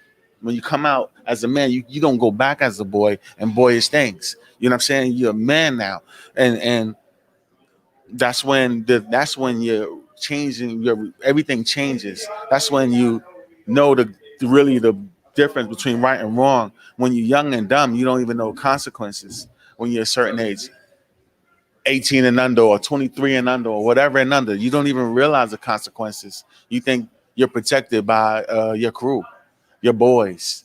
It can't happen to you. You know what I'm saying? You with them, and that has a limit on it. Then you get to that age where you start to realize, and then something happened. Whether some people go to jail, come home, or whatever change them from a boy to a man. It could be a death. It could be puberty. Who knows what it was that changed them? But once you become that man, you see your whole thing. You see life differently, right? And I guess then you want to share it. You want to help these youngins go through this stage quick, because you need them out of the stage quick, because this is like the dark stages and shit. You know what I'm saying? Committing the foolish crimes of this and that. When you 50, you ain't really going, you know what I'm saying? You probably ain't really want to kill nobody. You ain't thinking about that no more. But there was a time frame, I don't know if it's the video games or if you give yourself a test. If you're standing in front of, if somebody has a gun pointing at your car and they're standing in front of a brick wall, you could hit the gas and crush them, try to move as fast as you can, or you could be a victim and let the police come and count the bullets and all this at the end. It's your choice. A lot of people won't step on the gas. Oh, I'm stepping the hell on the gas. And a lot of people will, but a lot of people won't. I don't know. I'm just gonna say maybe you're a Jehovah's Witness. You're not stepping on the gas, and you're a lady. Maybe it's a lady or someone who's not gonna. And they do shooting at me.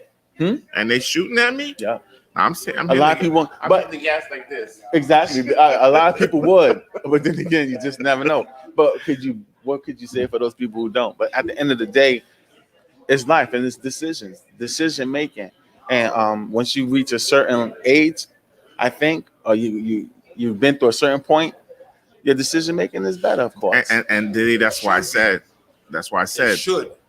Doesn't always happen that way. It should be. Should be better. But that's why I say it doesn't always happen that way, but it should be. You got being a father is the biggest transformation you go through, because whatever happens to you, you just see things differently. You realize it's no longer just about you anymore, and there's a legacy and there's a bloodline, and there's so many things that you are responsible for. And that's the other thing, accountability. One of the things we have a problem with is accountability in society. Just like you said, I ain't do, if you did it, you the buck stops with you. If you're a real man, you understand, a real person. Because I hate a woman that's not accountable. I hate people that when they do something to you, all they want to do is tell you what you did to them.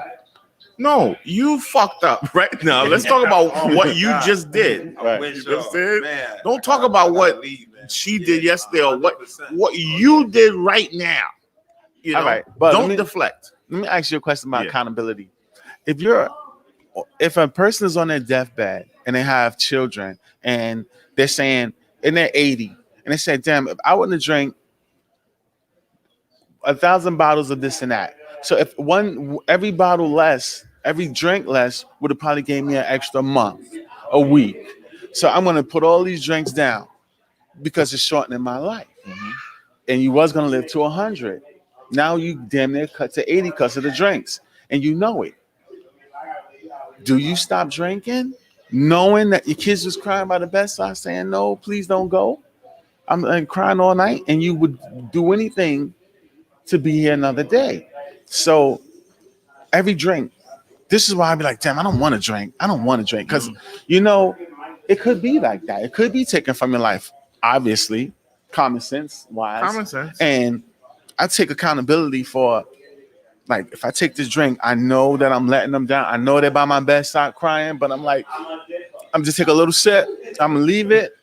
But see, I'm a little different, right? I'm gonna say, this is how I look at it, right? I'm making every one of those drinks count. There's a reason why I gotta take that drink. Yes, it may short my life, but that moment that I'm having with you and Hugh was worth it. It was your birthday. I needed a little edge taken off. So, Bro, by the way, Bub owns a bar. No, you know what I'm saying? So, I like, just- so that, but what Diddy's saying more of like when it's all said and done. It's you. It's your life. And you laying in your bed. no, but And what you I'm saying is saying, like, I'm making that drink count. Like that drink is not just a drink. See, I don't drink just to drink. Right, That right. drink, there's a purpose behind every time I drink. So when I decide to take that glass, I'm drinking because you know what? I need it. Excuse me. Damn. I love my kids. Excuse me. I do. Put some juice in it. No juice. No juice. Oh no. Yeah, we laugh. Damn. So I gotta take it straight. So what are you saying? I gotta take it straight and show them that I love them. Like, how does this work? Chase it with water. How does this work? Yeah, man. But I guess, but when you think about, I guess what Bubba said, when you think about the memories that come behind the drinking, you don't regret it because it's like It's worth it. I celebrated my man's birthday. You You know what I'm saying? Right. I'm making it count. I understand if you make you gotta really make it count. In hindsight, what you saying is, if I, whether or not I'm the man that chose to make the change to give me a longer life, and hold myself accountable for that, or I'm the guy that's like, screw that. I drank and did whatever. I don't give a shit what happened. Hence to what I was kind of saying about my father earlier. Like, he got told that, listen, you're diabetic and that you need to stop doing this. My dad is a typical Nigerian Igbo man that said, I don't give a fuck. I mean, he tried to make changes, but ultimately he chose, I'm gonna die eating fufu. And jollof rice. I'm gonna die the way I'm gonna die. I'm gonna die the way I want to die. I'm gonna eat fufu and I'm gonna eat egusi soup and I'm gonna eat it. And if that means I'm out of here for that, I can live with that. And you got some men that say it like that. I was a drinker. I'm gonna die either way, so I'm a die a drinker. Got some good men that say fuck it. But But if you really you knew, gotta write the change. but if you really knew and could see the meter, if you could see the meter and like, oh shit, that shit dropping. You gotta start running. You gotta do something. You want to get that meter up. Like, you know what I'm saying? Because if not, are you considered selfish? Especially when you got them kids that love you and adore you. Especially when you got a kid that knows. And we know how they feel about And us. I think if we thought like that, we wouldn't do a lot of things. Yeah. I think if we thought like Well, this thing is going to affect and that's what I my love about king or my Ken, my family or something like that, shit. A lot of the shit I probably would have never made. You know what I'm saying? That's why I'm faithful to my wife. And- And thinking like that and things like that. That. But go ahead, Bob. I'm No, sorry. I was saying that's why I like studying Yoruba culture and tradition, because there's wisdom in these examples, right? There'll be a proverb or a parable that discusses something like this. And you see that these problems have been there from the beginning of time. These questions and our ancestors thought about these things, and here's what they said. And it makes it that much more interesting. Now we talk about generational curses that need to be broken or generational chains that need to be broken. So and you saying we're falling down the same pattern, right? So now we gotta break this. And no, but okay. So what I would say is that there's a deity we call Eshu, right? Who we call the trickster, and a deity. So you have this decision: should I drink, and is it killing me? You don't know whether either one are even correlated. You could walk right outside and get hit by a car. You see what I'm saying? So at the end of the day, those two things They might not be there. they don't even matter. You see what I'm saying?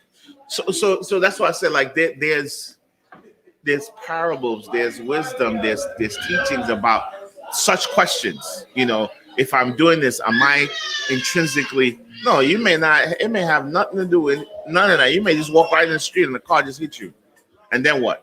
You didn't take that drink. Damn. And that drink could have been what saved you from you even being outside and that car hitting you. Well, that's the mother. You see what I'm saying? That's destiny. No one knows.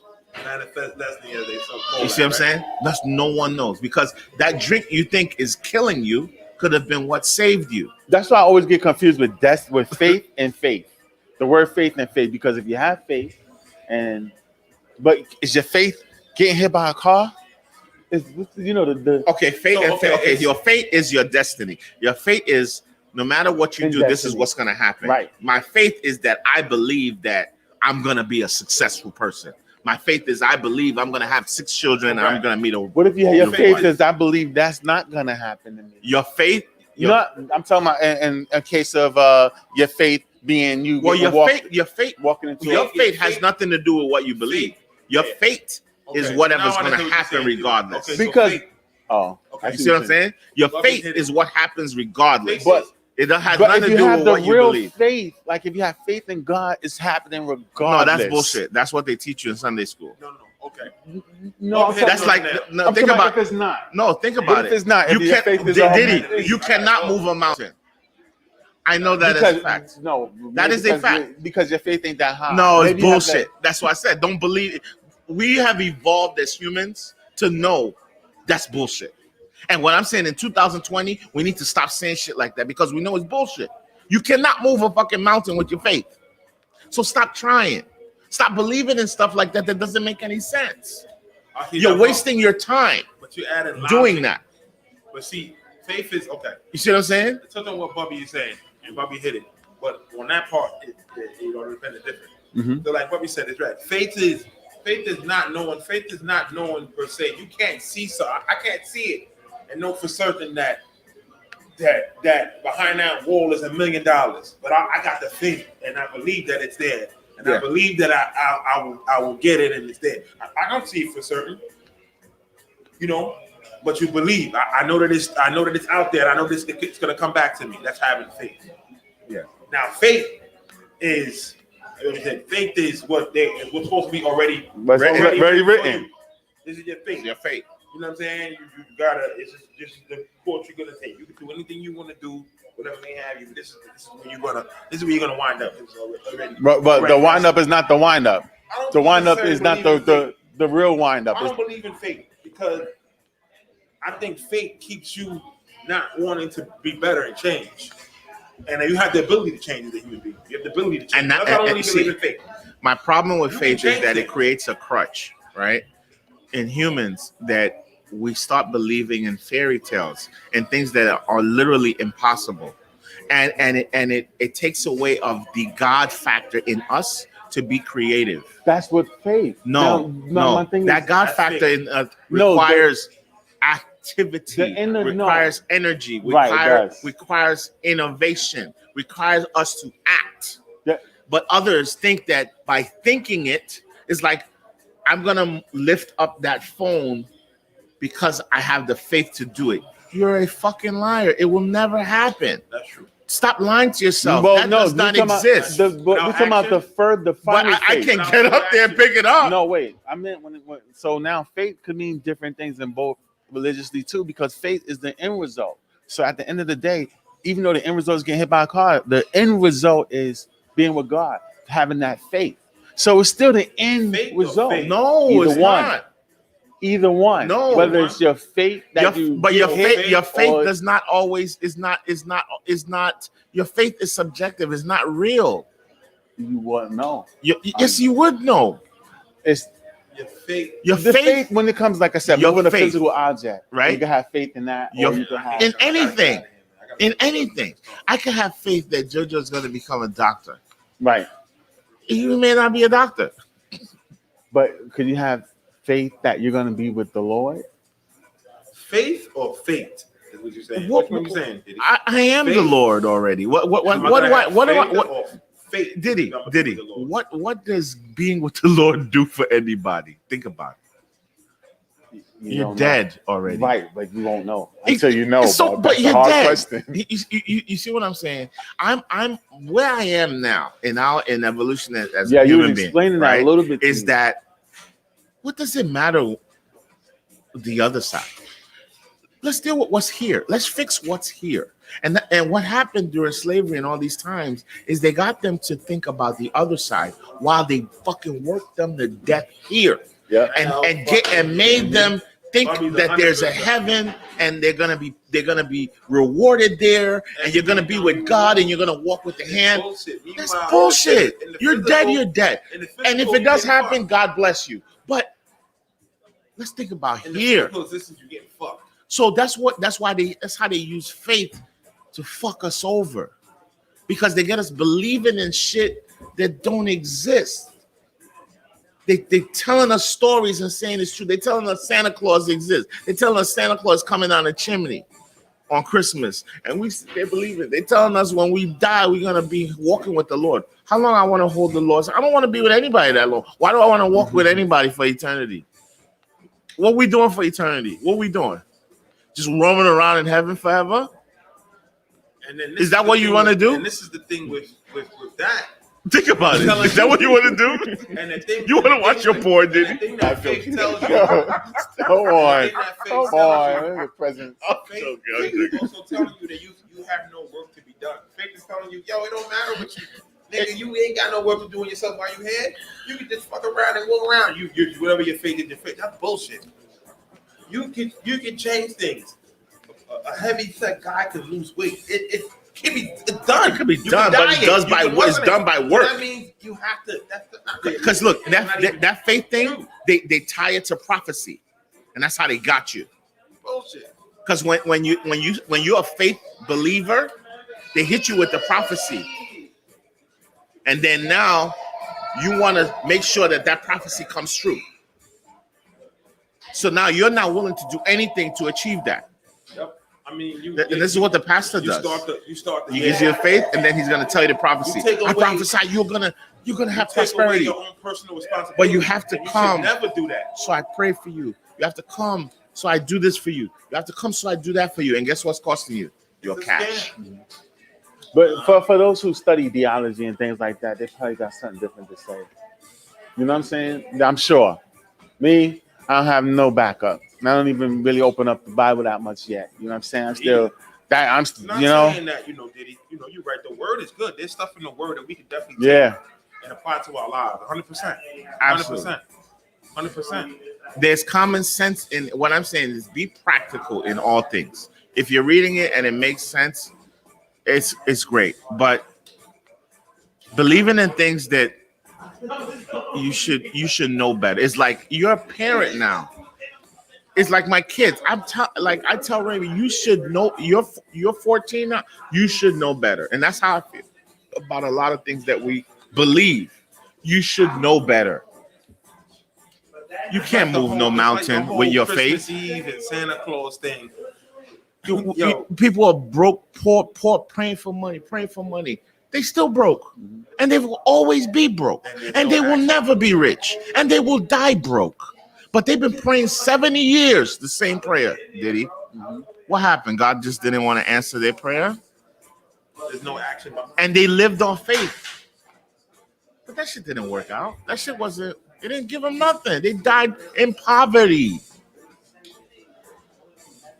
That's what the same way an older person who told you like I spent my whole life in church, I was doing this, that, and it didn't work. If a 90-year-old person can preach this to the choir, then it's our job to probably teach it to the youngins, let them know that they You know what I following said? the wrong You know path. what I said today? I went to one of my spots. I don't like to put it on blast here. I went to one of my spots, and they were they were praying on the TV in whatever language that was. 1 million of them. No. And I looked at my kids. I said, "Aren't you happy your father didn't made you have to do this? You have freedom. You're not dogmatic. You have free will, freedom. It's everything. I was like, I wish I had it when I was your age. I didn't have the freedom of thought. I didn't have the freedom to think, to question. I didn't have that. And a lot of our kids, we indoctrinate them through this system and close their minds and close their lives up. Why? Mm-hmm. I watch these people pray 5, 6, 7, 8 times a day. I don't pray at all. Again, they probably. But I'm literally feeding you. Right. And I don't even pray. How do you rationalize that? Because you will call me kafir. You call me an atheist. You call me a bad name. You call me an unblessed person, a sinner. But I'm your lifeline. How does that make you feel? What are you without me? This nasty sinner, this man of such iniquity.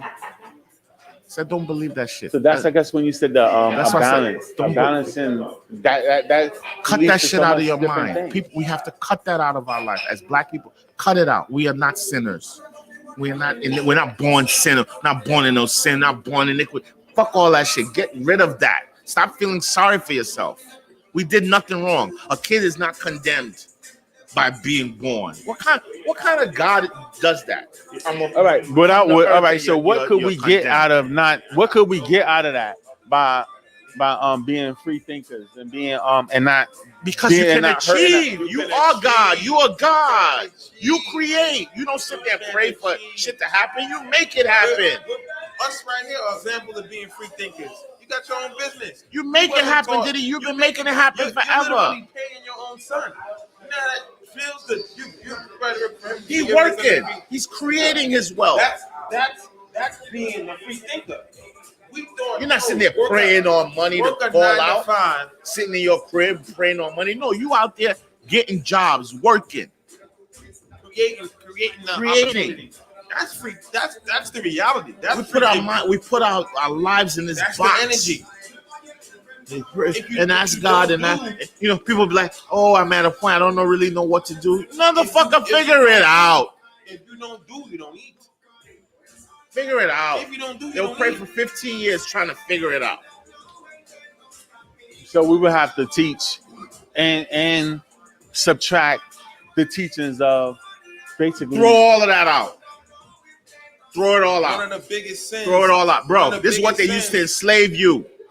How can your enslaver give you something that's going to be good for you? Biggest things in the Bible, at least from stuff I Right? read. It's like the vaccine. You about to take this vaccine? you. not? You do. If you do it, I go with The you. but minute I feel that Black lives do matter in this country is when I take that vaccine. Because all I've known is they want us dead. So all of a sudden they want to stick in this vaccine to spare our lives, to save our lives. You can't do nothing else without that shit. Huh? They trying to make you can't fly. Same thing with everything else they gave us. What have they ever given us that was good for us?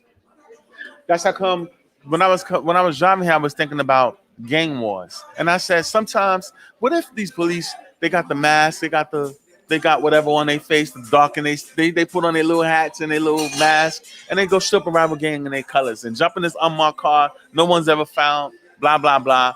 This game go retaliate against that one only because there's no crime on the street this week. So they heighten it up a little bit, and they say, "So what? They black.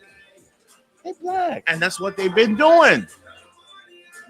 And now that it's brought to light for everyone to know that is that much of a difference in caring about human life. Yes. About, hey, he's black. Come on, you know that. And once you digest that, really digest it and can't forget about it tomorrow, and it don't take a week to get over, it takes some real digesting because we digested a lot of stuff and shitted it out, and it don't bother us no more. From Admiral Lima to you name it, Sean Bell. You know what I'm saying? We digested a whole lot of crazy shit, and it don't stick. It don't affect us the same right. way. It don't have that effect. And And after a while, we get back to that. Like I was saying earlier, with what was talking, we get back to that will. I got bills to pay. Why? I got a what's the name? But why don't the effect You're not ready to last? sacrifice none of that shit. Dude. No, but you You're not ready to said say fuck this system. Let's ride out. I don't give a fuck about not having a car. I don't give a fuck about not having no money. I don't give a fuck about nothing. I'm just ready for change. Until we ready for that, that's the only way we really gonna get to. Until we ready to denounce this materialistic world that we in, only way we gonna get this change. Only way. We gotta denounce it. The only we way. still need the vehicles and the cars, and we still need all that stuff. We still need all that. It's still gonna put us in that same space where we gotta keep on running after it. Until the time we say, we still listen, I don't Diddy. need none of this People, shit. I'm tired. I we don't are wanna talk living about none of in this shit. I'm ready to a rock. society What's up? where it don't matter what you eat. It don't matter what your life. It matters more what people think you're eating and what your life is like. That's why they pick up that phone and show the world. Hey, I'm out. Yeah, It's not. We don't even travel for our own personal aggrandizement. It's to show off that we can. that's And why I a don't take person a that's phone with me. content don't need to do all Right, that. they don't take a phone with me when we go away. No phone. I ain't even pulled. No pictures. You don't need to do it when you content in yourself. Yeah, You don't need to. Who are you showing? no pictures. What do you care? What do you? But this is what we in this race. We need that self gratification. We in this We need race that to gratification. be so cool, to be so fly, to be so relevant that we need to show and let that person know I'm relevant. I'm relevant. God damn it. Another thing too. Probably 100%. Another thing too. Back to the accountability thing. Man, I wish I didn't have to go. But the accountability thing. In my experience that I've had, I've gotten done dirty more by people that look like me than white people. Black people need to start being more accountable about how we treat each other. We always want to say when white people, Look, guess what? thank Black you, people treat each other like shit. Thank you for saying that. We treat each other bad. Very bad. I was gonna post about this the other day. But when So, white people do something, we get angry. How do you treat your fellow black man? the other day, a white man called, ordered some jollof rice and suya to go. I made it. He came, told him 20 minutes. He came, gave him his jollof and suya. $15 tip. Since the shutdown, I don't know if one black person has given a tip on takeout. And I'm not saying you have to. This is totally up to you. So why, you know? But why is it the white man that I don't know, that I didn't do nothing special to, and didn't offered a $15 tip? Well, now we're talking about the finances and the difference between a black household, which is about $8, and the average That white man, person is that- like bro, $218,000. I hear you, but that man, You know, listen. we talking them numbers. But there. listen, but Diddy, I Yeah. hear that, but that's but then you see on the J's though. no, hold on. Our same people will tell you that man don't make more money than I do. A rapper won't. Who he probably No, won't- what are you talking about, rapper? The guys on your Facebook, on your Instagram, what would tell you that they make more money than that white man? But we buying Balenci's. They will tell you that man don't make as much money as he does, as they do. But we can't tip somebody who give you food. How's that even work? Right. So- How that even work? How that even make sense? And that's just like I said, tipping is completely your prerogative. We don't ask you, we don't beg you, but just in the sample size that we've had, for him to be the only one, it says a lot. What it say? We don't like each other. We don't. No, well, not that because because No, still we don't. coming. No, we don't. No, we don't. No. That's not the right. This is what I'm saying. They value us more than we value ourselves. I went to the bank. I gave a teller $3,200. My wife counted it already. This was about 2 years ago, and I gave it to her. And I was acting like I didn't count it. I was like, "Here, can you just run that through the machine?" Because I was filling out the slip. I just wanted to know the exact amount. I had it all filled out already. Just give me that amount. She said, "You didn't count it?" I said, "No, just put it through." She ran it through $28.50. I was like, "That's how much?" $28.50. I said, let me have that back. I make sure I'm looking at her clothes. Let me have it back. Thank you. Give me it all back. So I don't know why my wife told me it was $3,200. So I'm walking out like I'm going to, because my wife's in the car. I'm walking out to tell her like I'm going to go talk to my wife. I counted. It's $3,200. You know what I'm saying? And she did it like did it twice. She didn't probably the money didn't. No, because I didn't count it, and I gave her the opportunity. Because if I would have wrote what she said on my deposit slip, her drawer would have been right, You're right. and she could have easily pocketed her little $350. It ain't like stealing from the bank because it's something that you ain't gonna catch because it's but she wouldn't have did it there. Well, whenever she closed out her knows? drawer, whatever, it would have been off, but the numbers would have been right. Who You know knows? what I'm saying? However, and you know, she's been there for years too. Older lady. And today when I went in there with my daughter, we had a bunch of coins. She had a lot of coins for Christmas that was wrapped up. She went to change it. I said to her, this lady, I told her the story. And I went in there, I said, that's the lady. I wasn't bad-mouthing or hating on her, but She did what she did. she did what she did. That's not your fault. Yeah, even though it was 2 years ago. I'm not being a mean person to her. She But- did. If she didn't do what she did, there would be nothing to talk about. That's not your fault. Right. So, and here I am bringing another person in on it and saying that's the one I was talking about. And she right in front of us. We with her. We dealing with her. You know. No, but and when I say we don't value ourselves, what I mean is that Europe, they came into Africa in the 1800s and stole our artifacts. They stole our art and kept them in their most prestigious museums and things, right? We don't even have a museum in Africa. And what they say about And when we say what I'm saying is that it's just inherent that as a people, we just don't love each other the way we, outside of our nuclear family, we're very divisive. We're very angry. How many times you go online somewhere and there's a black teller and she's just nasty and rude to you for no fucking reason? Black women. My experience. You know what I'm saying? But others will come and just well, listen. When I do anything important in this country, I dress as an African. You know why? They respect an African more than they're gonna respect me if they think I'm Black American. Because I think it's the copycat syndrome. I think they feel that these cats are trying to be like me. This man has his own thing doing his own. He don't give a fuck about what I'm doing. as a black man, knowing that you looked at like an ant, or if you starting from man, woman, child, the black man is that.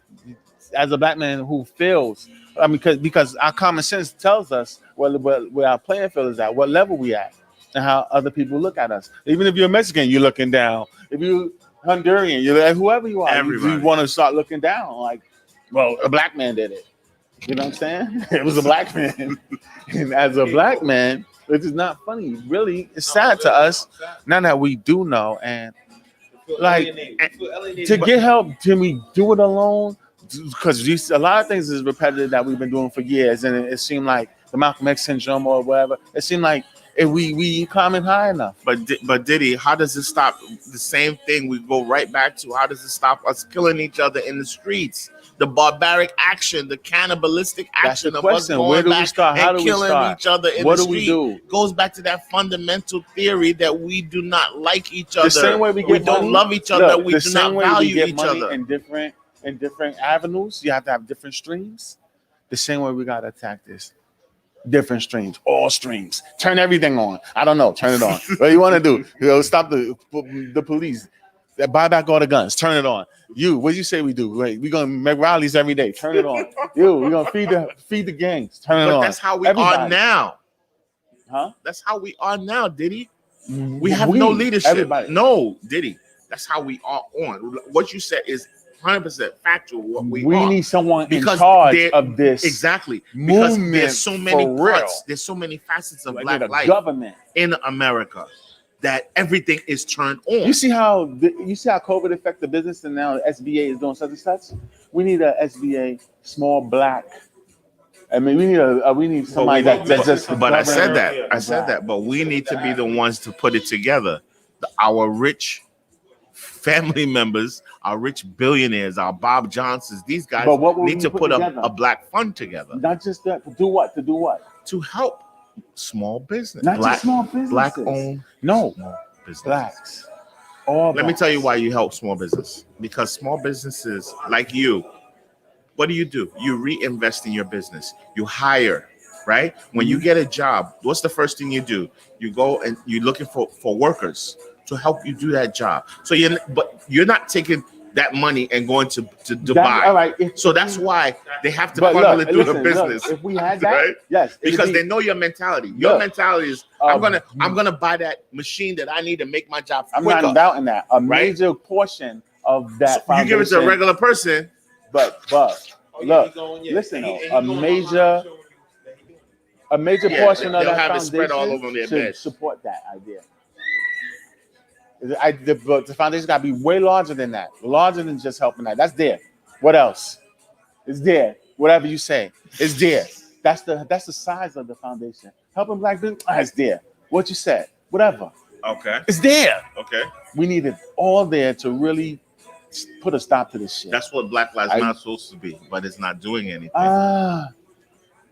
Hey, That's what it was supposed to be. it's a foundation Yes. that helps. Problem. That found us a Black Lives Matter is is a foundation It's a- that collects money, that They've dishes collected out money. hundreds of millions on And where's behalf it going? of uplifting black people. And I don't And see how is and it then being spent? exactly. That's what we're talking about. Are you sure? There are several people that are involved.